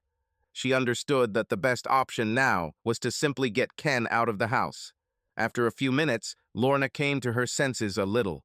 Realizing that there was no one else in the house, she changed into a one-piece swimsuit and, as always when stressed, went for a swim. Monday, third week. Lorna rose early after a lonely, sleepless night. Her only entertainment all night was delivering a jug of coffee and donuts to the two officers on duty at about 2 o'clock in the morning. Feeling tired, she went into the shower, mentally running through her daily routine. A team of specialists were working on revamping a major part of the primary school curriculum, and Lorna was due to present their proposal to Paul Allen at 8 in the morning. She wanted to get to the office early to review the document again before the presentation. Such an important day needed to be started early, so she left the house before Katie even woke up.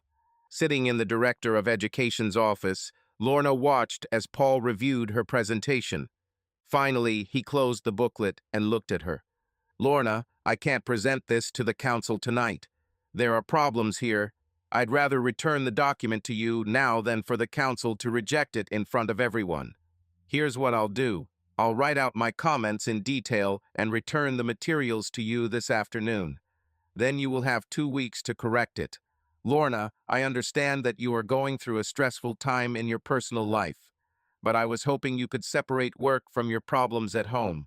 Judging by this presentation, you didn't. What's up with you and Ken Burns?" Lorna straightened up in her chair. "It's over, Paul.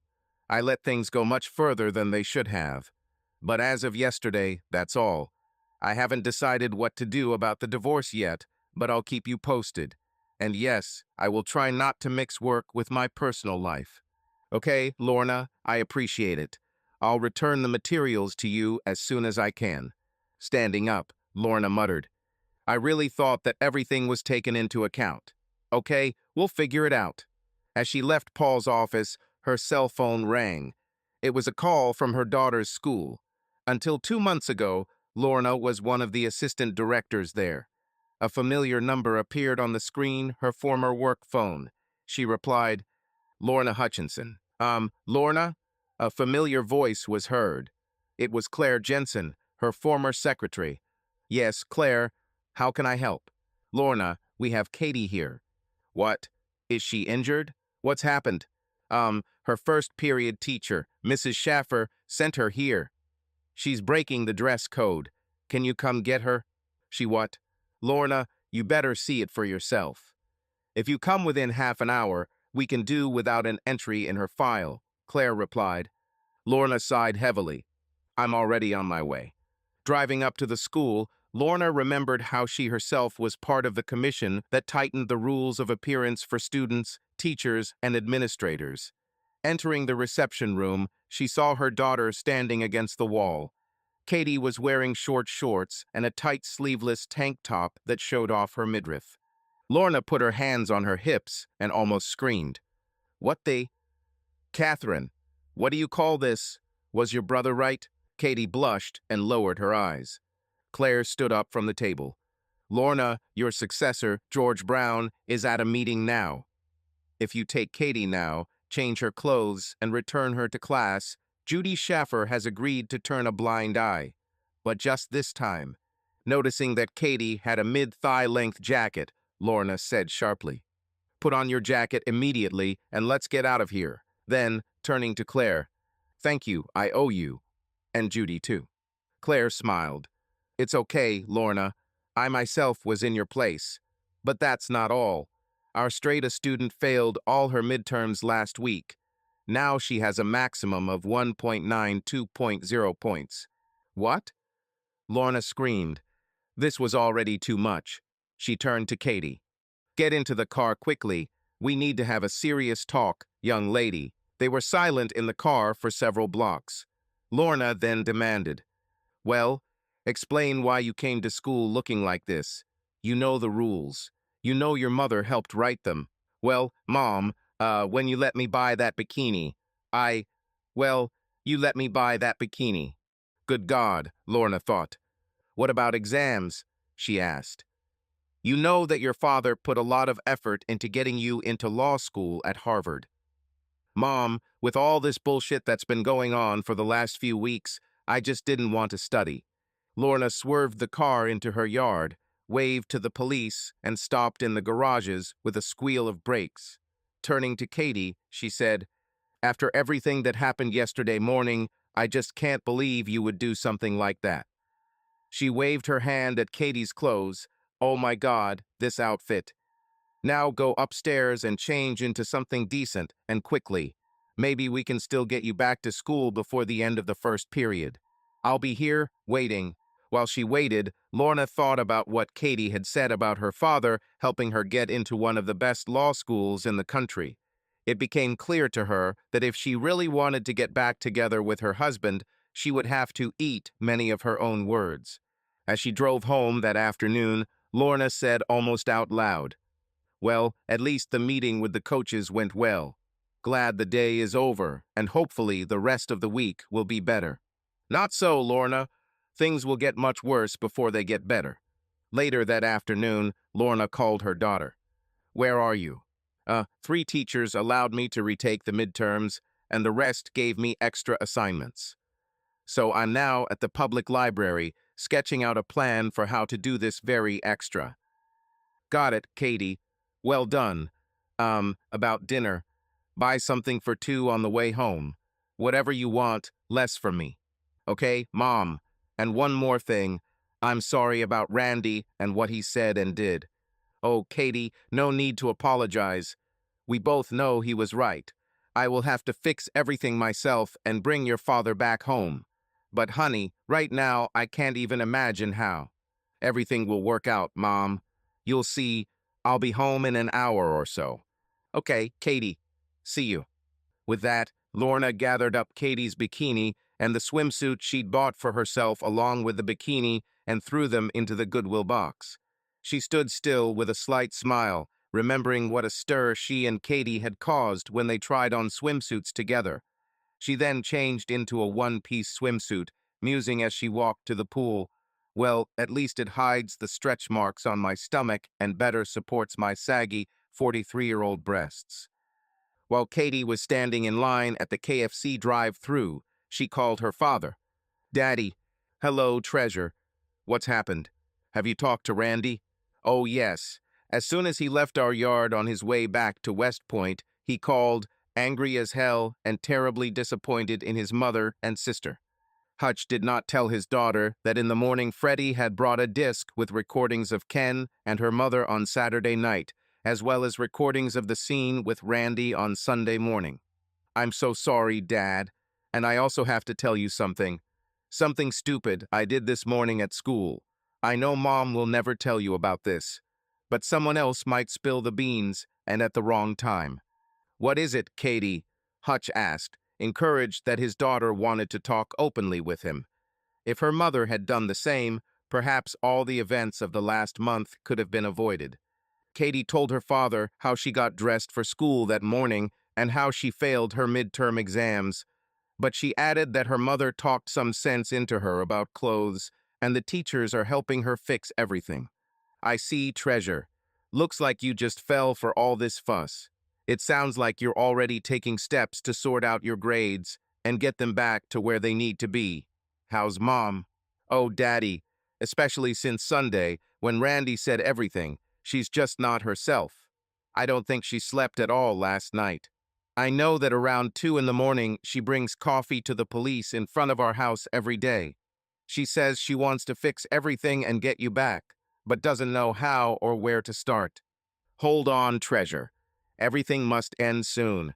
Remember that I love you and still love your mother too." "I love you too, Daddy. We'll call you later." Tuesday morning, week 3. Shortly after arriving at work, Lorna called Jennifer Baker and asked to meet for lunch. Since Jenny is a flexible stay-at-home mom, they agreed on a cafe near Lorna's work. Lorna then threw herself into her work, including preparing the presentation and addressing Paul's questions. Then I went to meet Jenny for lunch. Both women were born in Georgia into wealthy families, so when they were alone, their speech became softly Southern. Jenny was already sitting at the table when Lorna arrived. "Hello, Jenny. How are you doing?" "I'm fine. But you, Lorna Jean, seem to be doing very poorly. Sitting down at the table, Lorna whined. Oh, Jen, I don't understand anything at all lately. Midlife crisis or something. Over the past couple of weeks, I have managed to completely destroy our marriage and our entire family. She hesitated, not knowing whether to tell Jenny about the scene with Randy on Sunday and about the story with Katie on Monday morning. But since Jenny was her best friend, she still told her about what happened. Okay, honey, for the last 30-odd years, we've been able to discuss things like this and avoid the kind of mess you've gotten yourself into now. But Lorna Jean, for the last month or more, you haven't called me once, and now you're sitting upside down. The worst part is that I'm going to tell you something you won't like, but you'll have to hear it because it's your own fault. Stunned, Lorna exclaimed. Jenny, what are you talking about? The waitress came over to take the order. When she left, Jenny continued. I'll just say briefly, I talked to Hutch last Saturday. He knows you're sleeping with that guy. Knows how many times and where. Lorna gasped, then asked, What do you mean? How does he know this? Lorna, you know that Katie communicates with him and constantly. And don't you understand what the people working in your husband's company are capable of? Hutch brought in Jeremy, of course, and he brought in the head of the family law department to represent Hutch's interests. Jeremy also brought up one of his psychologists. Hutch hired one of the young lawyers and a young specialist in forensic financial investigations. They are both computer geeks. Is this financial auditor a woman? Does she look a little nerdy?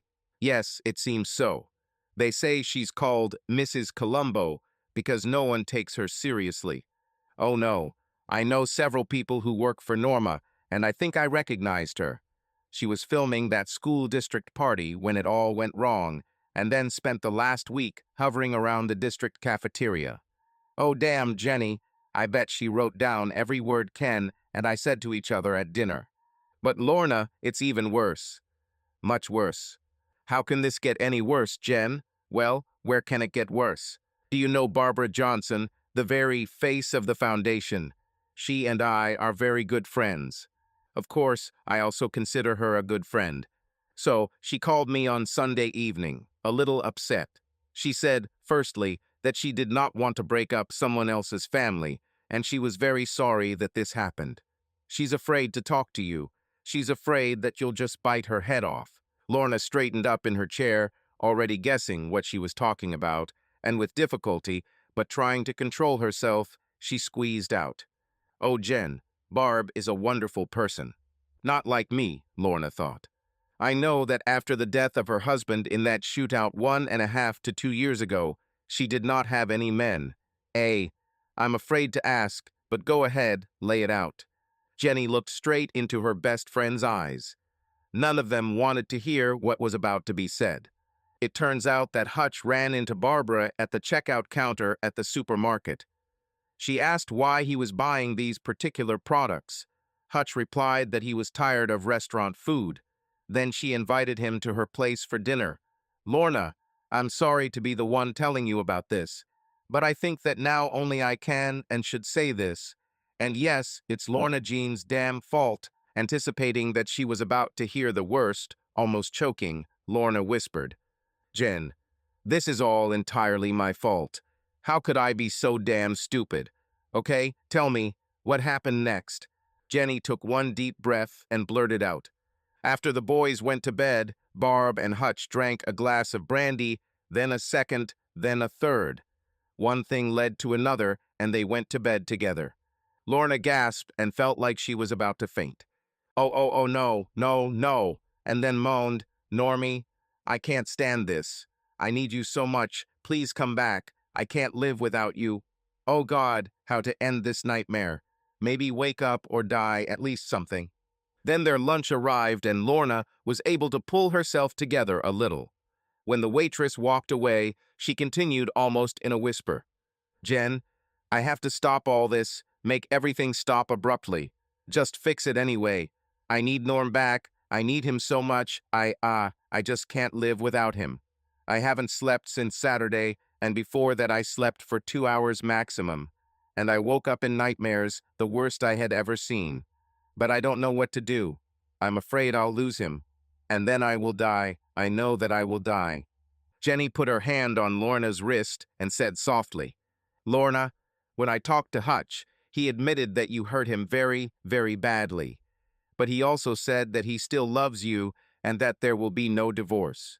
She took a bite of the sandwich and continued before taking a second bite. You forced him to do something that I never expected from him. In all the years we've known each other. I know, Jen, and I still love him. Oh my God, how I love him.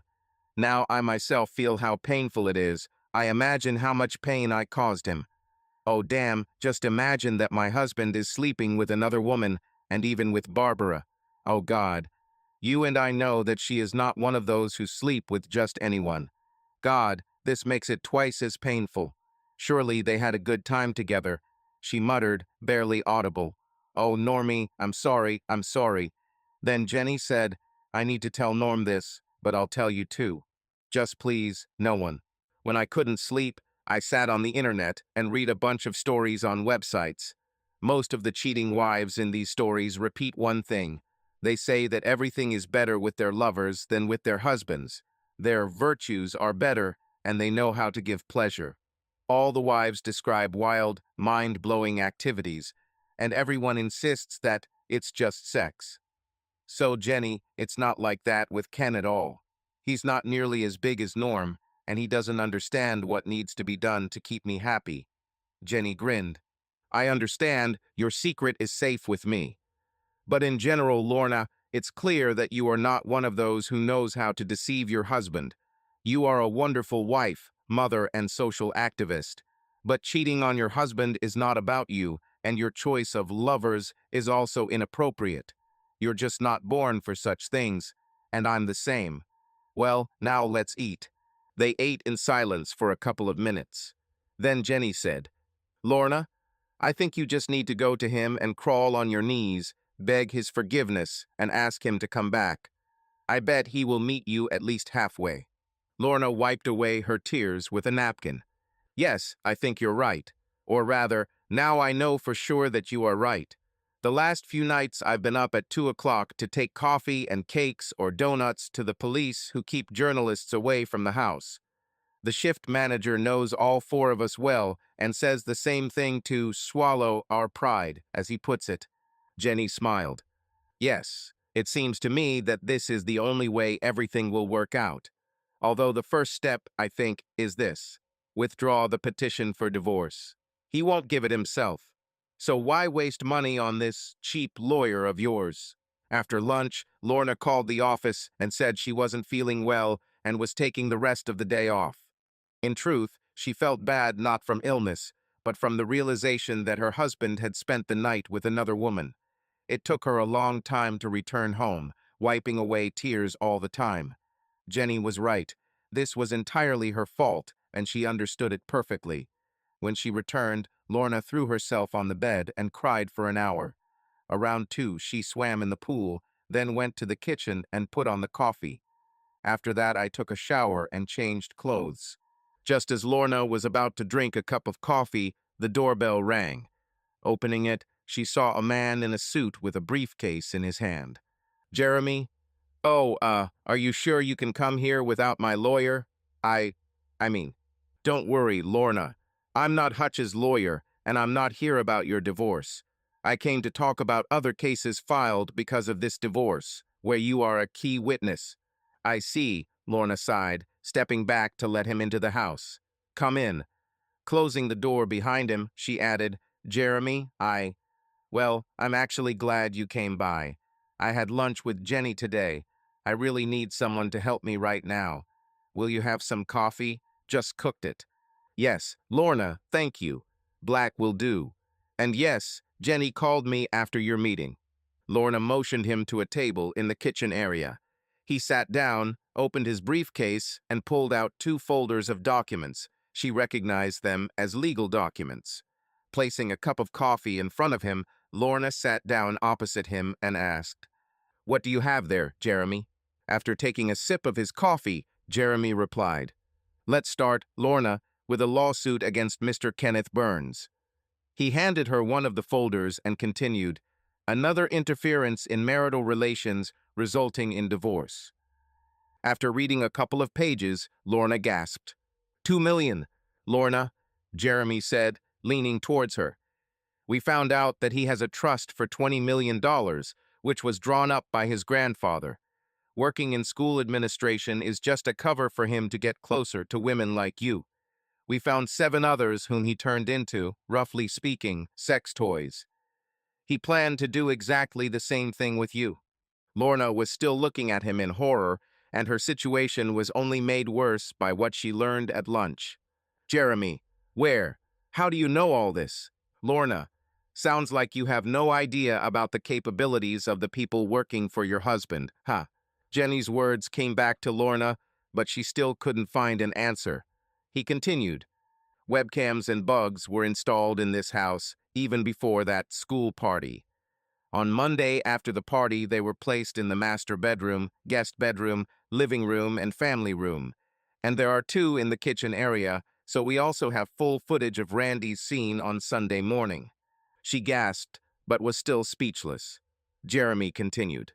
That same Saturday after the party, we wiretapped your mobile and office phones, as well as Ken's mobile and work phones. The home phone was already wiretapped. We won't be able to use much of this in court, but we don't need to. We also gained access to your email for the last 7 months and Ken's email. We knew in advance that you were going to file for divorce that very Sunday before Beth had time to formalize everything for you. Lorna covered her mouth with her hands as Jeremy continued inexorably. When you went to Ken's condominium, you were intercepted by one of Hutch's guys on a motorcycle.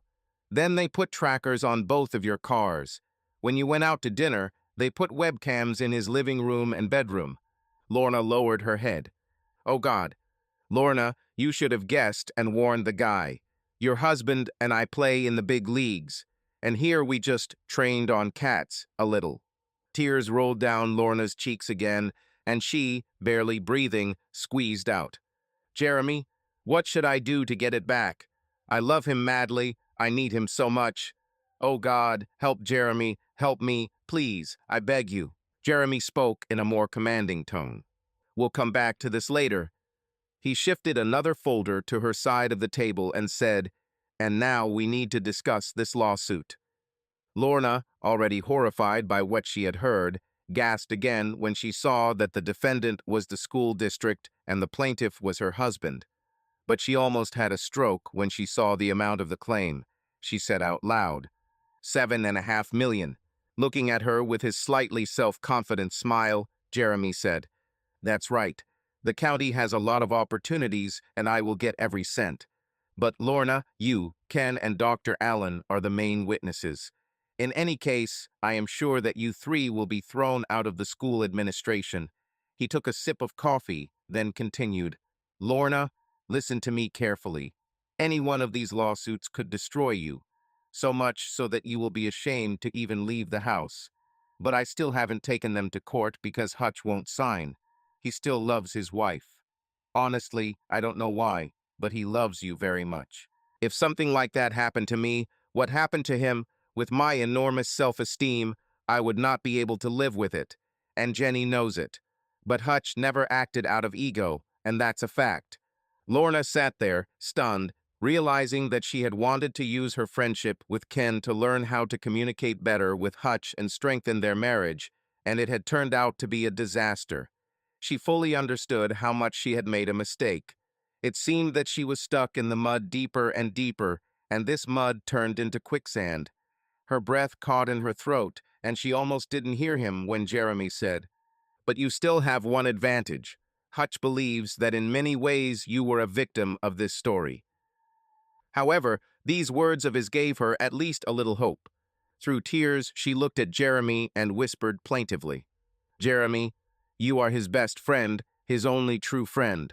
Help, please, Jeremy. Help, please. Okay, Lorna, I'll do what I can. As I see it, you need to take 4 steps. First, remove all furniture from your bedroom. Strip the walls, repaint them, change the carpeting, change pictures and photographs. Buy new furniture and put the bed on another wall. I have a contractor I know who can finish everything in one day. Second, call your doctor and get tested so you can have a clean bill of health and show it to Hutch. Third, write a letter of resignation from the school district. Lorna gasped, but he continued. And Lorna, last but not least, go to him and beg him on your knees to take you back. Literally crawl and beg, cry, beg, threaten, whatever, and I'm sure he will take a step towards you. But Lorna, listen carefully. This will most likely bring him back to you and begin your recovery, but not overnight and not without a lot of effort on both sides. Lorna immediately pulled her phone out of her purse and dialed her doctor's number, which she had on speed dial. Made an appointment for the next morning. At that moment, Katie returned home from school. As Lorna ended the call, she heard Katie say, "Hi, Mom." "Oh, Uncle Jeremy." The girl hugged him. "What are you doing here?" Jeremy replied, hugging her back. "I'm helping your mom get out of the slippery slope she's on." Katie hugged him again. "Thank you, she really needs help now." After that, she turned to her mother. "How are you, Mom?" Lorna stood up, put her phone in her purse, and said, "It's better now, dear." "Much better. Jeremy gave me a plan of action, and I intend to follow through. And you and I will go right now to choose new furniture for the bedroom." Then she hugged Jeremy again. "Thank you for being such a good friend. Tell Jenny I'll call her. Maybe we can have lunch together again next week." "Of course, Lorna. I think she will only be happy. She wants to help you both."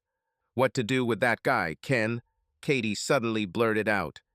"We still have his things from last weekend." Lorna stood there, not knowing what to say. Then Jeremy asked, "Does he live far away?" 20 minutes away," Lorna answered. "Then call him. Say it's over. Let him take his clothes. I guarantee he'll be here in less than 18 minutes. Lorna dialed the number. Then she turned to Katie. "Go downstairs and tell the police to let him through." Then, turning back to Jeremy, "I'll be right there. I'll go get his things upstairs." Jeremy glanced at his watch when Lorna called Ken. Left alone, he walked to the coffee maker and poured himself another cup, thinking, "Now the shit is going to hit the fan, and it's all going to end up on you, Ken Burns." A little less than 17 minutes later, the car screeched to a stop in front of the house. Ken, finding the door unlocked, rushed inside. Lorna pointed to his things. As he collected them, he looked at Jeremy, then back at Lorna and quipped, "Who else is this? Did you find a replacement for me?" Lorna just smiled slightly and answered politely, "No, Ken, this is Jeremy Baker, our longtime family friend. He came to show me a couple of statements of claim. One thing against you for destruction of the family. The second is against the school district for not following its own rules regarding office romances." Ken immediately remembered what Beth had said about Jeremy a week ago, that if he took on a lawsuit, he was going to win, and he won 9 times out of 10. He turned pale, trying to find words. In the end, taking all his things into his arms, he said, "Well, Lorna Jean, you are certainly a gorgeous woman and great in bed. But you cost too much for me to afford it." With these words, he flew out of the house. Jeremy remained silent, although he wanted to comment on Lorna's choice. But here it was more appropriate to restrain ourselves. It was clear to him that Randy's words best described the whole situation. Friday, 3rd week. Hutch returned from lunch when Freddie's phone rang. "Hey, Freddie, what's up?" "Chief, your wife's car just pulled into the parking lot." "Okay, thank you, Freddie," Hutch responded, turned off his mobile phone, and went out to the reception area to see his assistant. "Janet, Lorna will be up here in a minute. Show her to my office as soon as she arrives." "Yes, sir," Janet smiled. And then she added more softly, Sir?" Turning around, Hutch asked, "Yes, Janet." "You know, sir, after what I heard from Mr. and Mrs. Baker yesterday, and after seeing your son lose his temper on Sunday, Mrs. Hutch is very vulnerable right now. Please be gentle and take a step towards her." Hutch smiled slightly. "You're right. I'm certainly not used to situations like this. But yes, I will try to meet her halfway. Although I still don't fully understand where exactly this middle is." But let's not forget what we want in the end. You know that I love my wife, and more than anything in the world, I want to return to her." Janet smiled as he went to his room. About 20 minutes later, she led Lorna into the office and closed the door behind her. She took a few steps forward, stopping a couple of meters from the table. Hutch looked at her and realized that he saw a person who was completely broken. She was wearing a gray t-shirt and some plain trousers. His hair was simply combed and hung just below his shoulders. There were bruises under his eyes from lack of sleep, no makeup. The head is slightly lowered, the gaze is dull, the shoulders are slumped. Hutch had never seen his wife in such a state, even after the death of her parents or the news of her brother's death in Iraq. In his lawyerly style of conciliation negotiations, Hutch remained silent, allowing the other side to speak first. Lorna held her purse in one hand and 2 sheets of paper in the other. He heard them rustling because she was shaking. In a quiet and uncertain voice, she muttered, "Normie, I, well, I, basically, I give up. Raise the white flag. I really need you. Oh God, how I need you. I know I screwed everything up terribly. Can you forgive me? Please, Normie, please." There was no trace left of the arrogant and arrogant bitch, only the shadow of his wife stood in front of him, and a very fragile one at that. Trying to speak softly and friendly, but still maintaining a legal approach to the dialogue, he asked, "And what do you propose?" Still trembling, quietly, almost in a whisper, Lorna answered, "Well, Jeremy came to see me on Tuesday. He gave me a plan of action on where to start so that we could reunite, and he also showed me 2 lawsuits. God, I look like a complete fool there. Jeremy said you wouldn't let him submit them because you wouldn't sign them. Oh, Normie, this all makes me look like a complete jerk." Still in a soft voice, but still in the tone of a lawyer in negotiations, he asked, "So, what's your plan of action?" His tone and willingness to listen to her calmed Lorna a little. First of all, I redecorated our bedroom. That is, repainted it, laid out a new carpet, changed the furniture, rearranged it. He knew about the renovation. Cruz came just after she left for work Wednesday to remove all of his video and audio equipment from his bedroom. Still shaking, Lorna handed him one of the sheets. "Second point," she said a little louder. "I went to the doctor, and she confirmed that I was fine and also gave me a lecture about not doing anything stupid. She's on your side. Looks like everyone is on your side in this mess. Hutch took the report from her and skimmed through it. Then he put it on the table and looked at his wife again.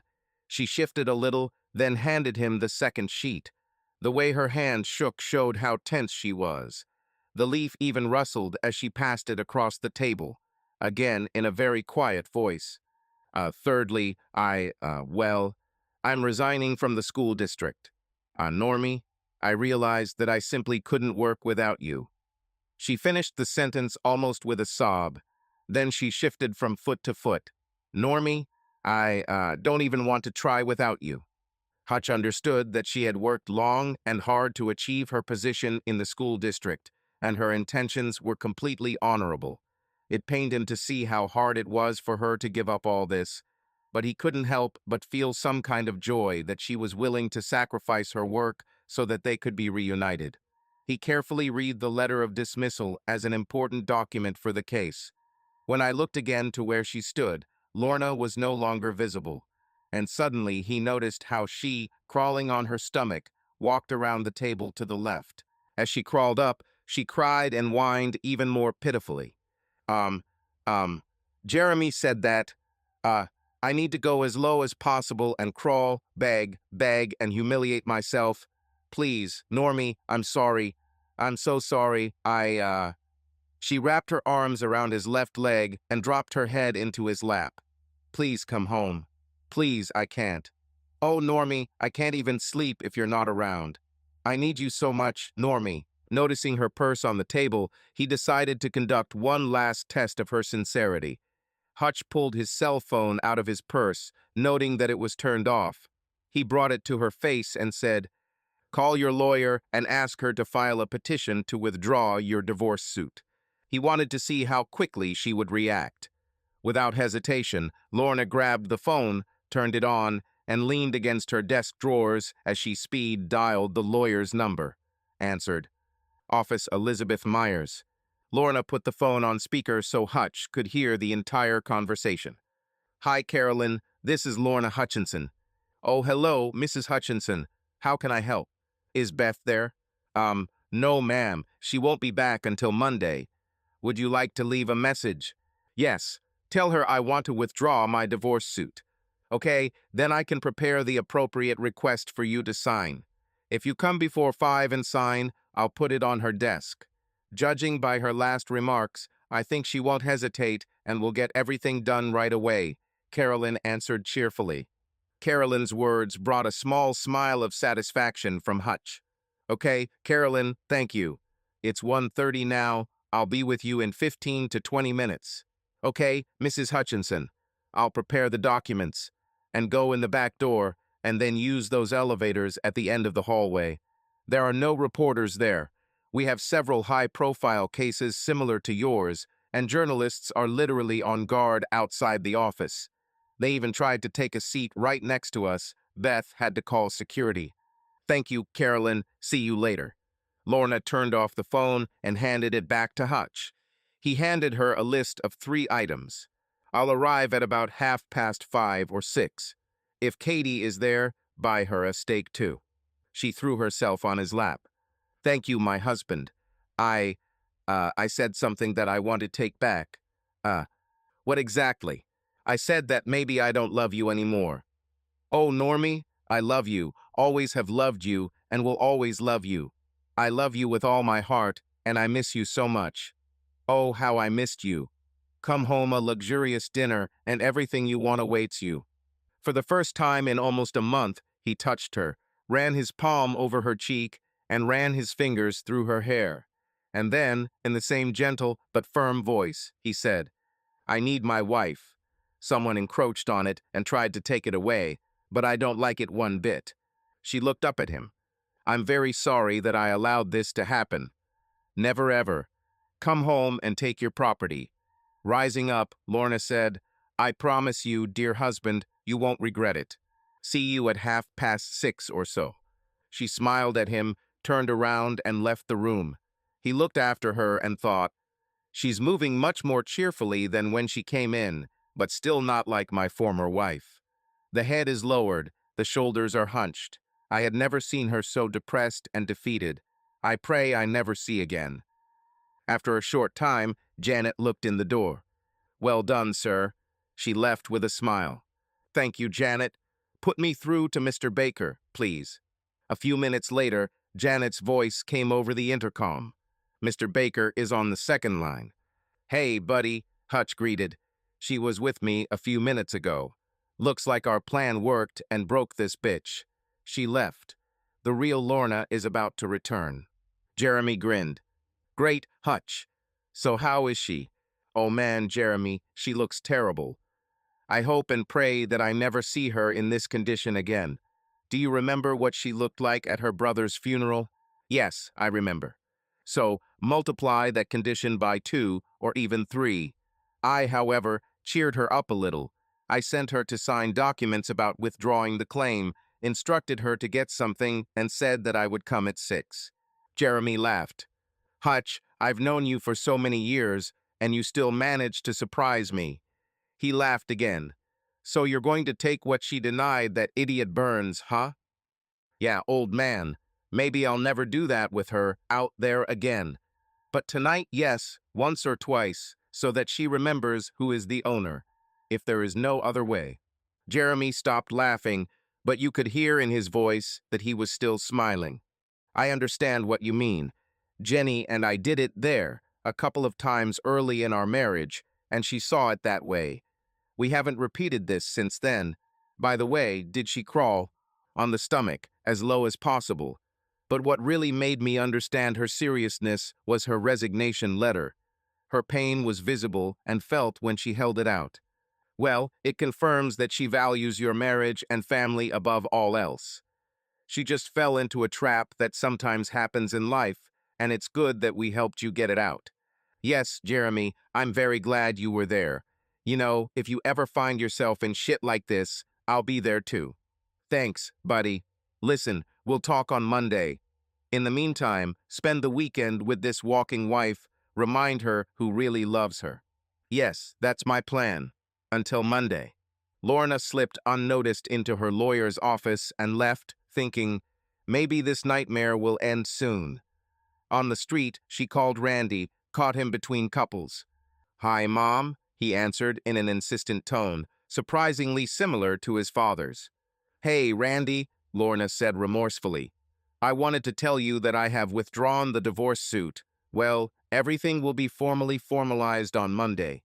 Great, glad to hear that. A big step in the right direction.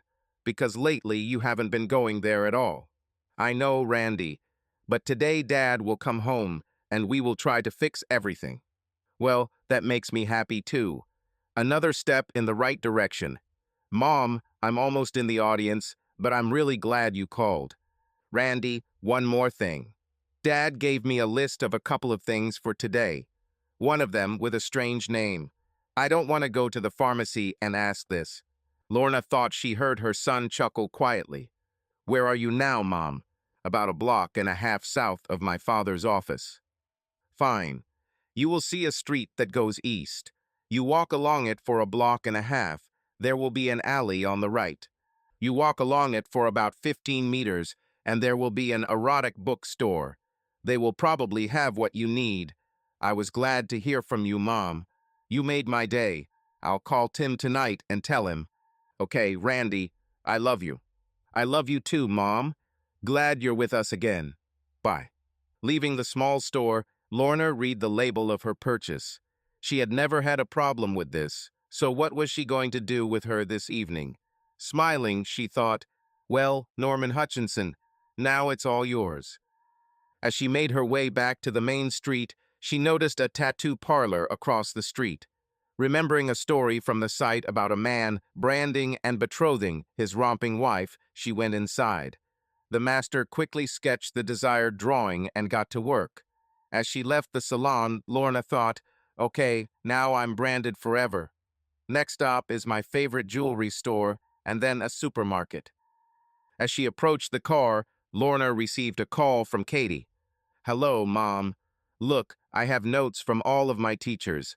If I pass with flying colors, like I always do, I'll graduate with a 4.0 GPA. Great, Katie. I had no doubt that you would quickly catch up.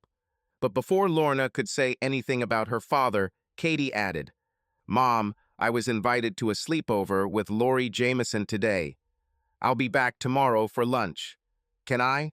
Lorna thought, the Jamesons are old friends of the family, and this will be just the right time for Norm and I to spend the night and morning together. And she allowed, of course, dear. If only I knew where you are.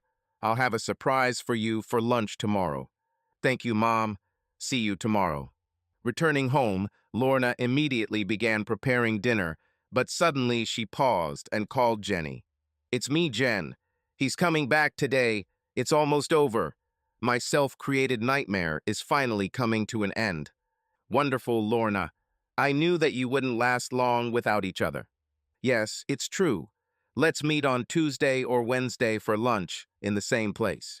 Okay, Wednesday suits me. It's so great that my best friend in the world is back. Thank you, Jenny, and invite Barb with you too.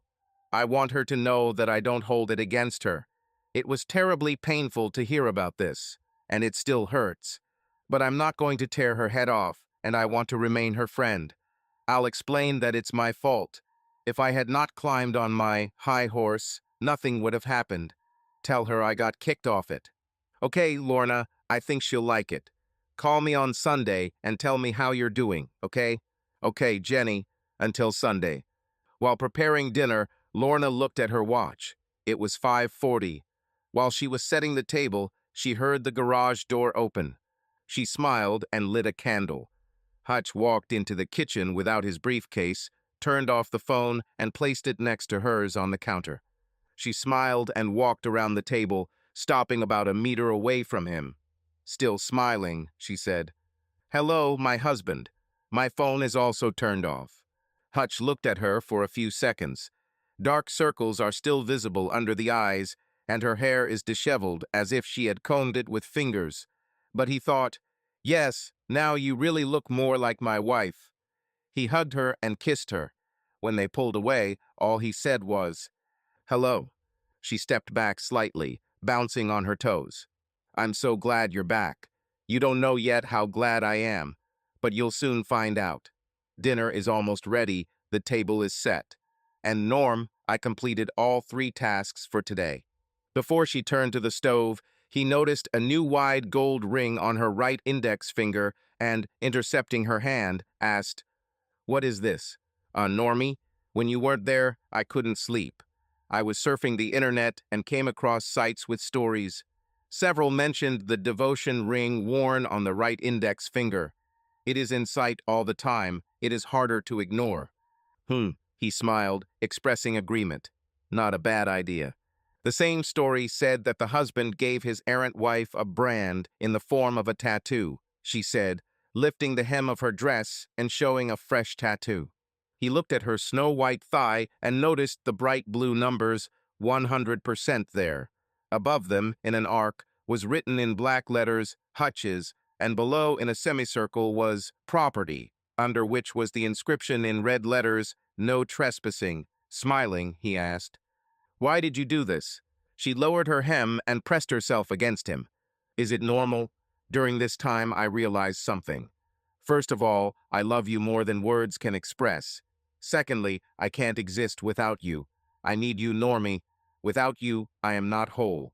And yes, Norman Hutchinson, lawyer and certified public accountant, I am your property. There will be no more uninvited guests. Now we will have a quiet dinner, then we will go upstairs, and you will again assert your rights. There's a bottle of Cabernet Sauvignon from Napa chilling in the refrigerator, just the right thing to go with steaks. Take it out and open it, and I'll lay everything out on the table. They began to eat dinner in silence.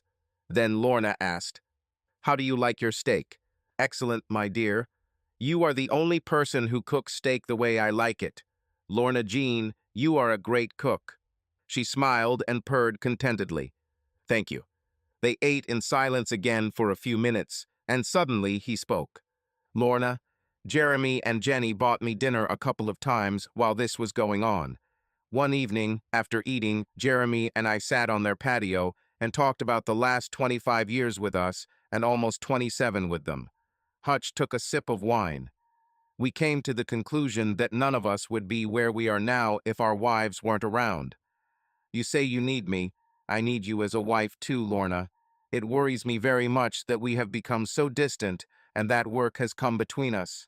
She straightened up in her chair. He had never said anything like this to her before. She knew that her husband was not prone to emotional confessions and that one of his strengths as a lawyer was his ability to exploit the feelings of others. But in recent weeks, she has driven him to a breakdown, albeit a short one. He pushed Ken away in anger, and a week ago, he raised his voice at her. Apparently, everyone was right. Her husband is indeed making steps to meet her halfway. Lorna hesitated, trying to find the words. Normie, I realize that I am a part of you, like your hands. If you cut them off and don't sew them back on, they'll die. Thank you, Normie. He put down his knife and fork. Excellent comparison. I love you, Lorna. And yes, my dear, without you in my life, I will miss something. Hutch raised his glass, tilted it slightly in her direction, smiled, and took a sip. She also raised her glass, took a sip, and put it on the table. Then, almost in a whisper, oh, Normie, I've been so lonely these last couple of weeks. I felt like I was in a freezing hell, cut off from everyone I love. Now I know how much I love you, my dear husband.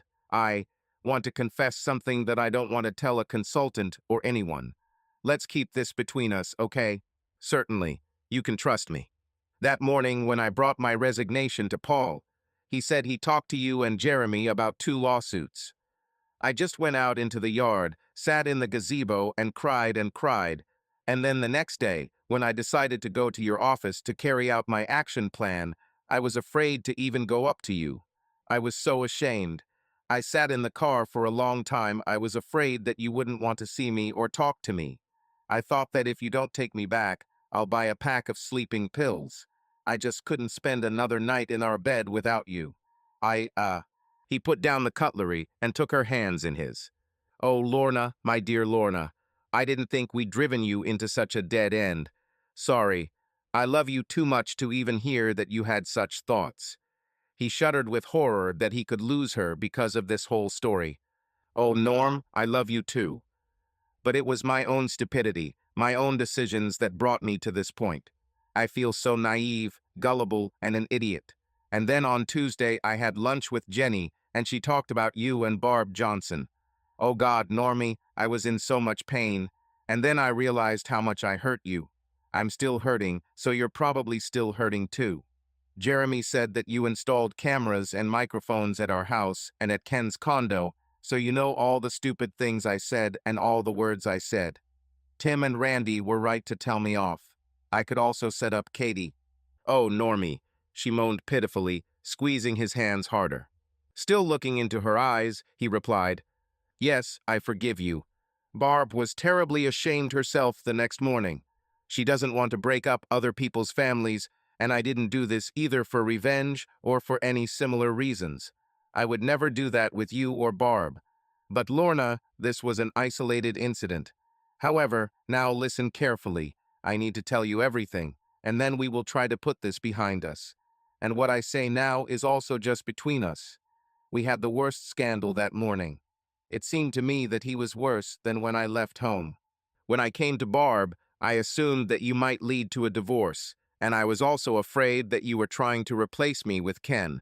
So, this will stay between us. But Lorna, I was looking at Barb at the time as a potential replacement for you. Lorna felt like she had been punched in the chest. My heart skipped a couple of beats, and the blood drained from my face. She felt dizzy and found it difficult to breathe. Hesitantly, she whispered, My replacement? Oh God. She knew that Barb was about the same age as Ken, but after everything that had come to light about Ken, she realized that Barb was indeed a much higher flyer, which means she could very well take her place. The realization that she had almost lost everything and would have been left with only money that Hutch, in fact, did not really need and would quickly earn again, fell upon her with renewed force. It dawned on her that Ken was not risking anything, and the path from which she had literally crawled away would have led her to a lonely old age before she was 50, and she could have caught something serious. At 50, she would look like she was 60-something. She squeezed her husband's hands tighter, but couldn't find the words. Seeing her condition, he said, I'm telling you this because you know me well enough. I rarely do anything rashly. I admit, I didn't go to Barb with the intention of getting her into bed. It just happened that way. When I arrived, she had just started preparing dinner, and I went out into the yard to play ball with her boys. They are already figuring out what to do with him. Lorna, I love you more than life itself. But love should be mutual, and lately I wasn't sure if you felt the same about me. Lorna's knuckles were white with tension, but she remained silent. At the same time, the desire to kill Ken Burns grew. They finished dinner, and he said in a soft tone, And now, my dear wife, the only one I ever had and will ever have. We both took huge steps towards each other. I've made changes at work so that I get home every weekday somewhere between 4 and 5, and I'll be home on the weekends too. And as soon as we find suitable tickets, I want to take a couple of weeks off and go on a cruise with you. He paused. She smiled, although tears were streaming down her cheeks. He wiped them with a napkin and continued. But now, my dear, I think the time for words has passed. The time for action has come.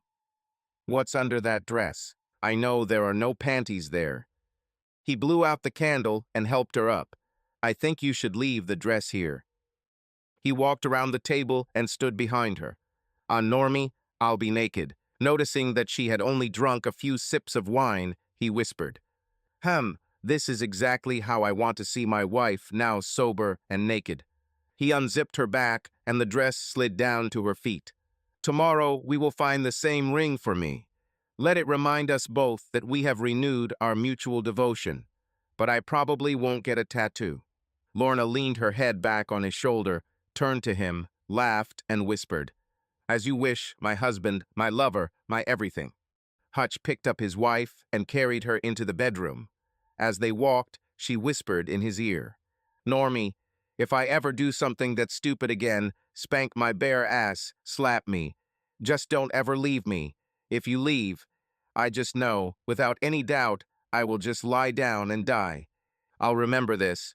From now on, only death will separate us, my dear," he said as they approached the bedroom. And then there was sex. After the shower, still naked, they went to bed and covered themselves with a blanket. They were laughing when Katie returned to their home. She noticed 2 plates and glasses on the kitchen table. Hearing voices upstairs, she thought that maybe Mom had brought Ken back. Before calling her father and brothers, Katie decided to check. She opened the door and saw that her mother was in bed with someone and exclaimed, "Mother?" She was about to reprimand her mother in full when her father turned around and said, "Hello, princess." "Dad?" she gasped. Then, like a little girl of about 7 or 8, Katie jumped into their bed and plopped down between her parents. Smelling the scent, she chuckled, "Looks like you two are catching up." While her father tickled her, Lorna asked her daughter, "Why did you come back so early? I thought you would come home tomorrow." When Hutch stopped tickling, Katie explained, "We were in Laurie Hamilton's house, in the basement, just relaxing, the 5 of us girls who have been friends since childhood. Around 9:30, Laurie's parents went to bed, and then 3 guys came. I came to Laurie's with Heidi Thompson. Her parents are currently going through a messy divorce. After everything that happened at our house, plus my stupidity on Monday, in general, I just didn't want to get involved in this right now. So we went home." She rolled over to her father's side. "So you've made peace, finally." "Yes, dear," Lorna replied. "We will cancel the divorce on Monday. I already talked to Randy, he'll call Tim. I thought it would be a surprise for you tomorrow. But yes, your dad is back for good, and I will do everything in my power to keep it that way." On Monday morning, in the 4th week, around noon, Lorna was packing the last box of her personal belongings in her office.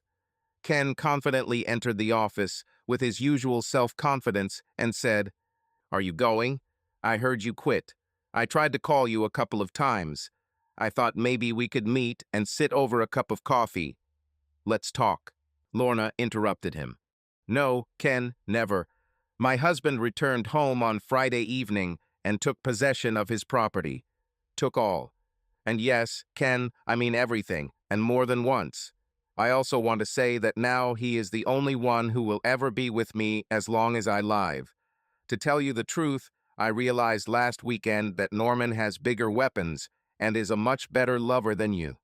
Ken's face fell, his smile immediately disappeared, and his shoulders slumped. He put his hands in his pockets and turned away, preparing to leave. "Oh, Ken, one more thing," Lorna said, smiling. "My husband told me if I see you today to tell you, thank you for calling me in a timely manner." If there was anything left from his self-confidence, it completely finished off. And yet she could not resist. As Ken moved toward the exit again, she added, "Hey, guy from the coast, good luck in Arizona." After meeting with Jeremy and Hutch, Paul forced Ken to accept a position as principal of an elementary school somewhere in the Phoenix area or threatened to fire him. Paul made it clear that if Ken did not go to Arizona, he would have a very difficult time finding a job in government or big business. That day, Ken came to pick up documents for his new place of work. Paul told him that he had to go to work next Monday. That morning, Hutch showed up at his office, as usual, a little after 8. He was in excellent spirits. "Good morning, Janet. How are you doing on this beautiful day?" "Good morning, sir. I'm doing well, and judging by your smile, so are you." "Yes, Janet, I'm in a wonderful mood. And Lorna, too. Over the weekend, we got to know each other very well again in many ways." Janet smiled. "Sir, I haven't seen you smile like that for a long time. I'm very glad to see this." "Thank you, Janet, and I'm glad it's all over. You all did a fantastic job achieving results in record time. By the way, Janet, I want to do something special for everyone involved in the project. You see, just handing out bonuses in cash is not exactly what I want to express. Although this will happen too. But I need something more. Got it, sir. I will think. In the meantime, you have one message from Dr. Assad. He asked me to call him back before 11 in the morning at his office. Janet handed him a note. And, sir, regarding your team, Rose came by this morning. It seems she and Freddie are starting an affair. She giggled and said that they were now computer nerds in love. Because of recent precedent, they would like to discuss the company's policy on employee romance with you. Hutch laughed. I think we can find a way to arrange something for these two. They work great together.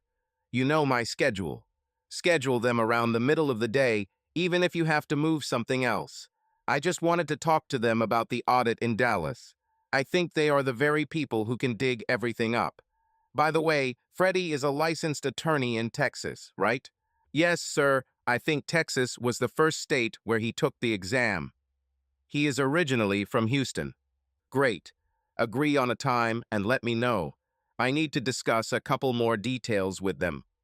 With these words, he disappeared into his office and first of all called Dr. Assad back. Hello, doctor. How did it go? Dr. Assad replied, Hey, Hutch, good to hear from you. Well, my assistant screwed up big time, and it looks like yesterday's patient may have permanent consequences. Hutch laughed. When he calmed down, he asked, Does he even feel anything? Oh no, nothing at all. I gave him the drug so that he would wake up this morning invigorated. Great, doctor. I can't help but laugh. Now he will find himself somewhere in the desert as the director of an elementary school. There will be mothers and grandmothers around, those he likes, plus teachers, other employees, and he won't succeed. The doctor laughed too. Yes, not the most enviable prospect. Thank you, doctor. I think we've saved a lot of marriages in Arizona. Yes, I deleted all the records, so it was as if nothing had happened. Great, doctor. If you ever need a lawyer or auditor, contact us. When Hutch hung up the phone, he leaned back in his chair, put his hands behind his head and thought, I wonder how many Arizona marriages we've helped get out of trouble. After finishing a call with his realtor about decorating a house for a doctor's assistant, Hutch asked Janet to put him through to Mr. Baker. Hello, Jeremy. How are you doing? Excellent, Hutch. Was I on your list? So, how's Lorna doing? Did the plan I gave her work? Yes, thank you for taking part in this. We need to have dinner or barbecue together with our wives. That's exactly what I'm calling about. Remember my assistant, Laura Thomas. Friday morning, week 4. Early in the morning, Ken Burns sat doomedly at the airport, waiting for a flight to Dallas, and from there to Phoenix. Having found the right gate, he sat down in the waiting room and thought that things couldn't get any worse. A few minutes before boarding, he decided to use his ace in the hole and dialed the number on speed dial. Dad, hello, Kenny. They say you're heading to Arizona. Yes, it looks like I'm fed up with everyone. The father laughed. That's putting it mildly, son.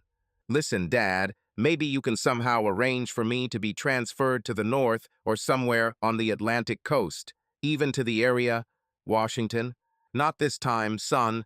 Do you remember about 12 years ago, we were almost imprisoned for violation? Then your uncles and I almost ended up in court. Even our dear lawyers said that we need to make a deal with the investigation. But your grandfather, KJ, contacted a powerful law firm, and they won the case. They were Baker and Hutchinson.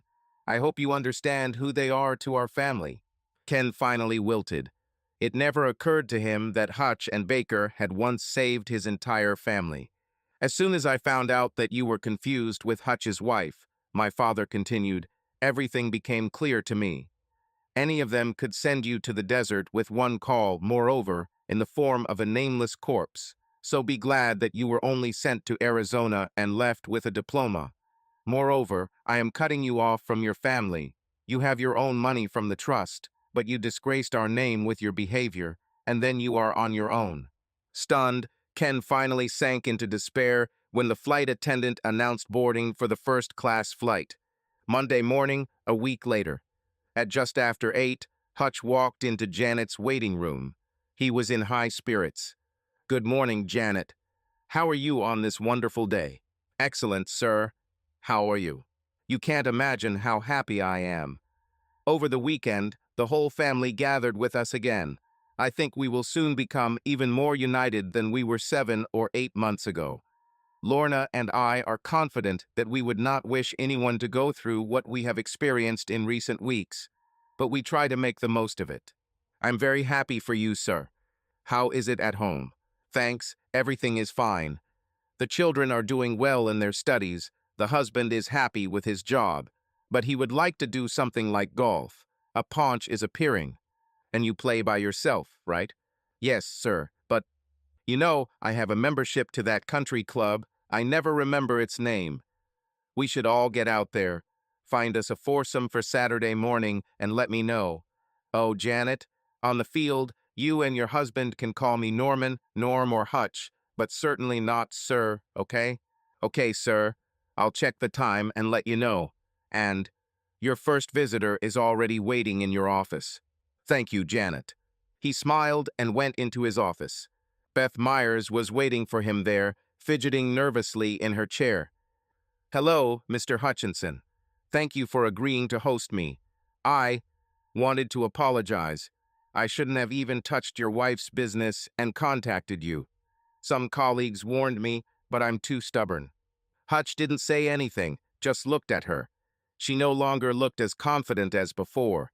A little plump, about 60 meters tall, not particularly remarkable. It was immediately clear how Ken could have conditioned her to take on this case. "Besides," she continued, "I sold my practice to 3 colleagues. The deal will close in less than a month. And then I go to my uncle in Stockton, California. He wants to retire, and I can take his clients. In general, I need to get a membership in the California State Bar. I am confident that I will pass the exam, but I need you and Mr. Baker to withdraw your letters from our board. Please." Hutch leaned back in his chair, crossing his fingers over his chest.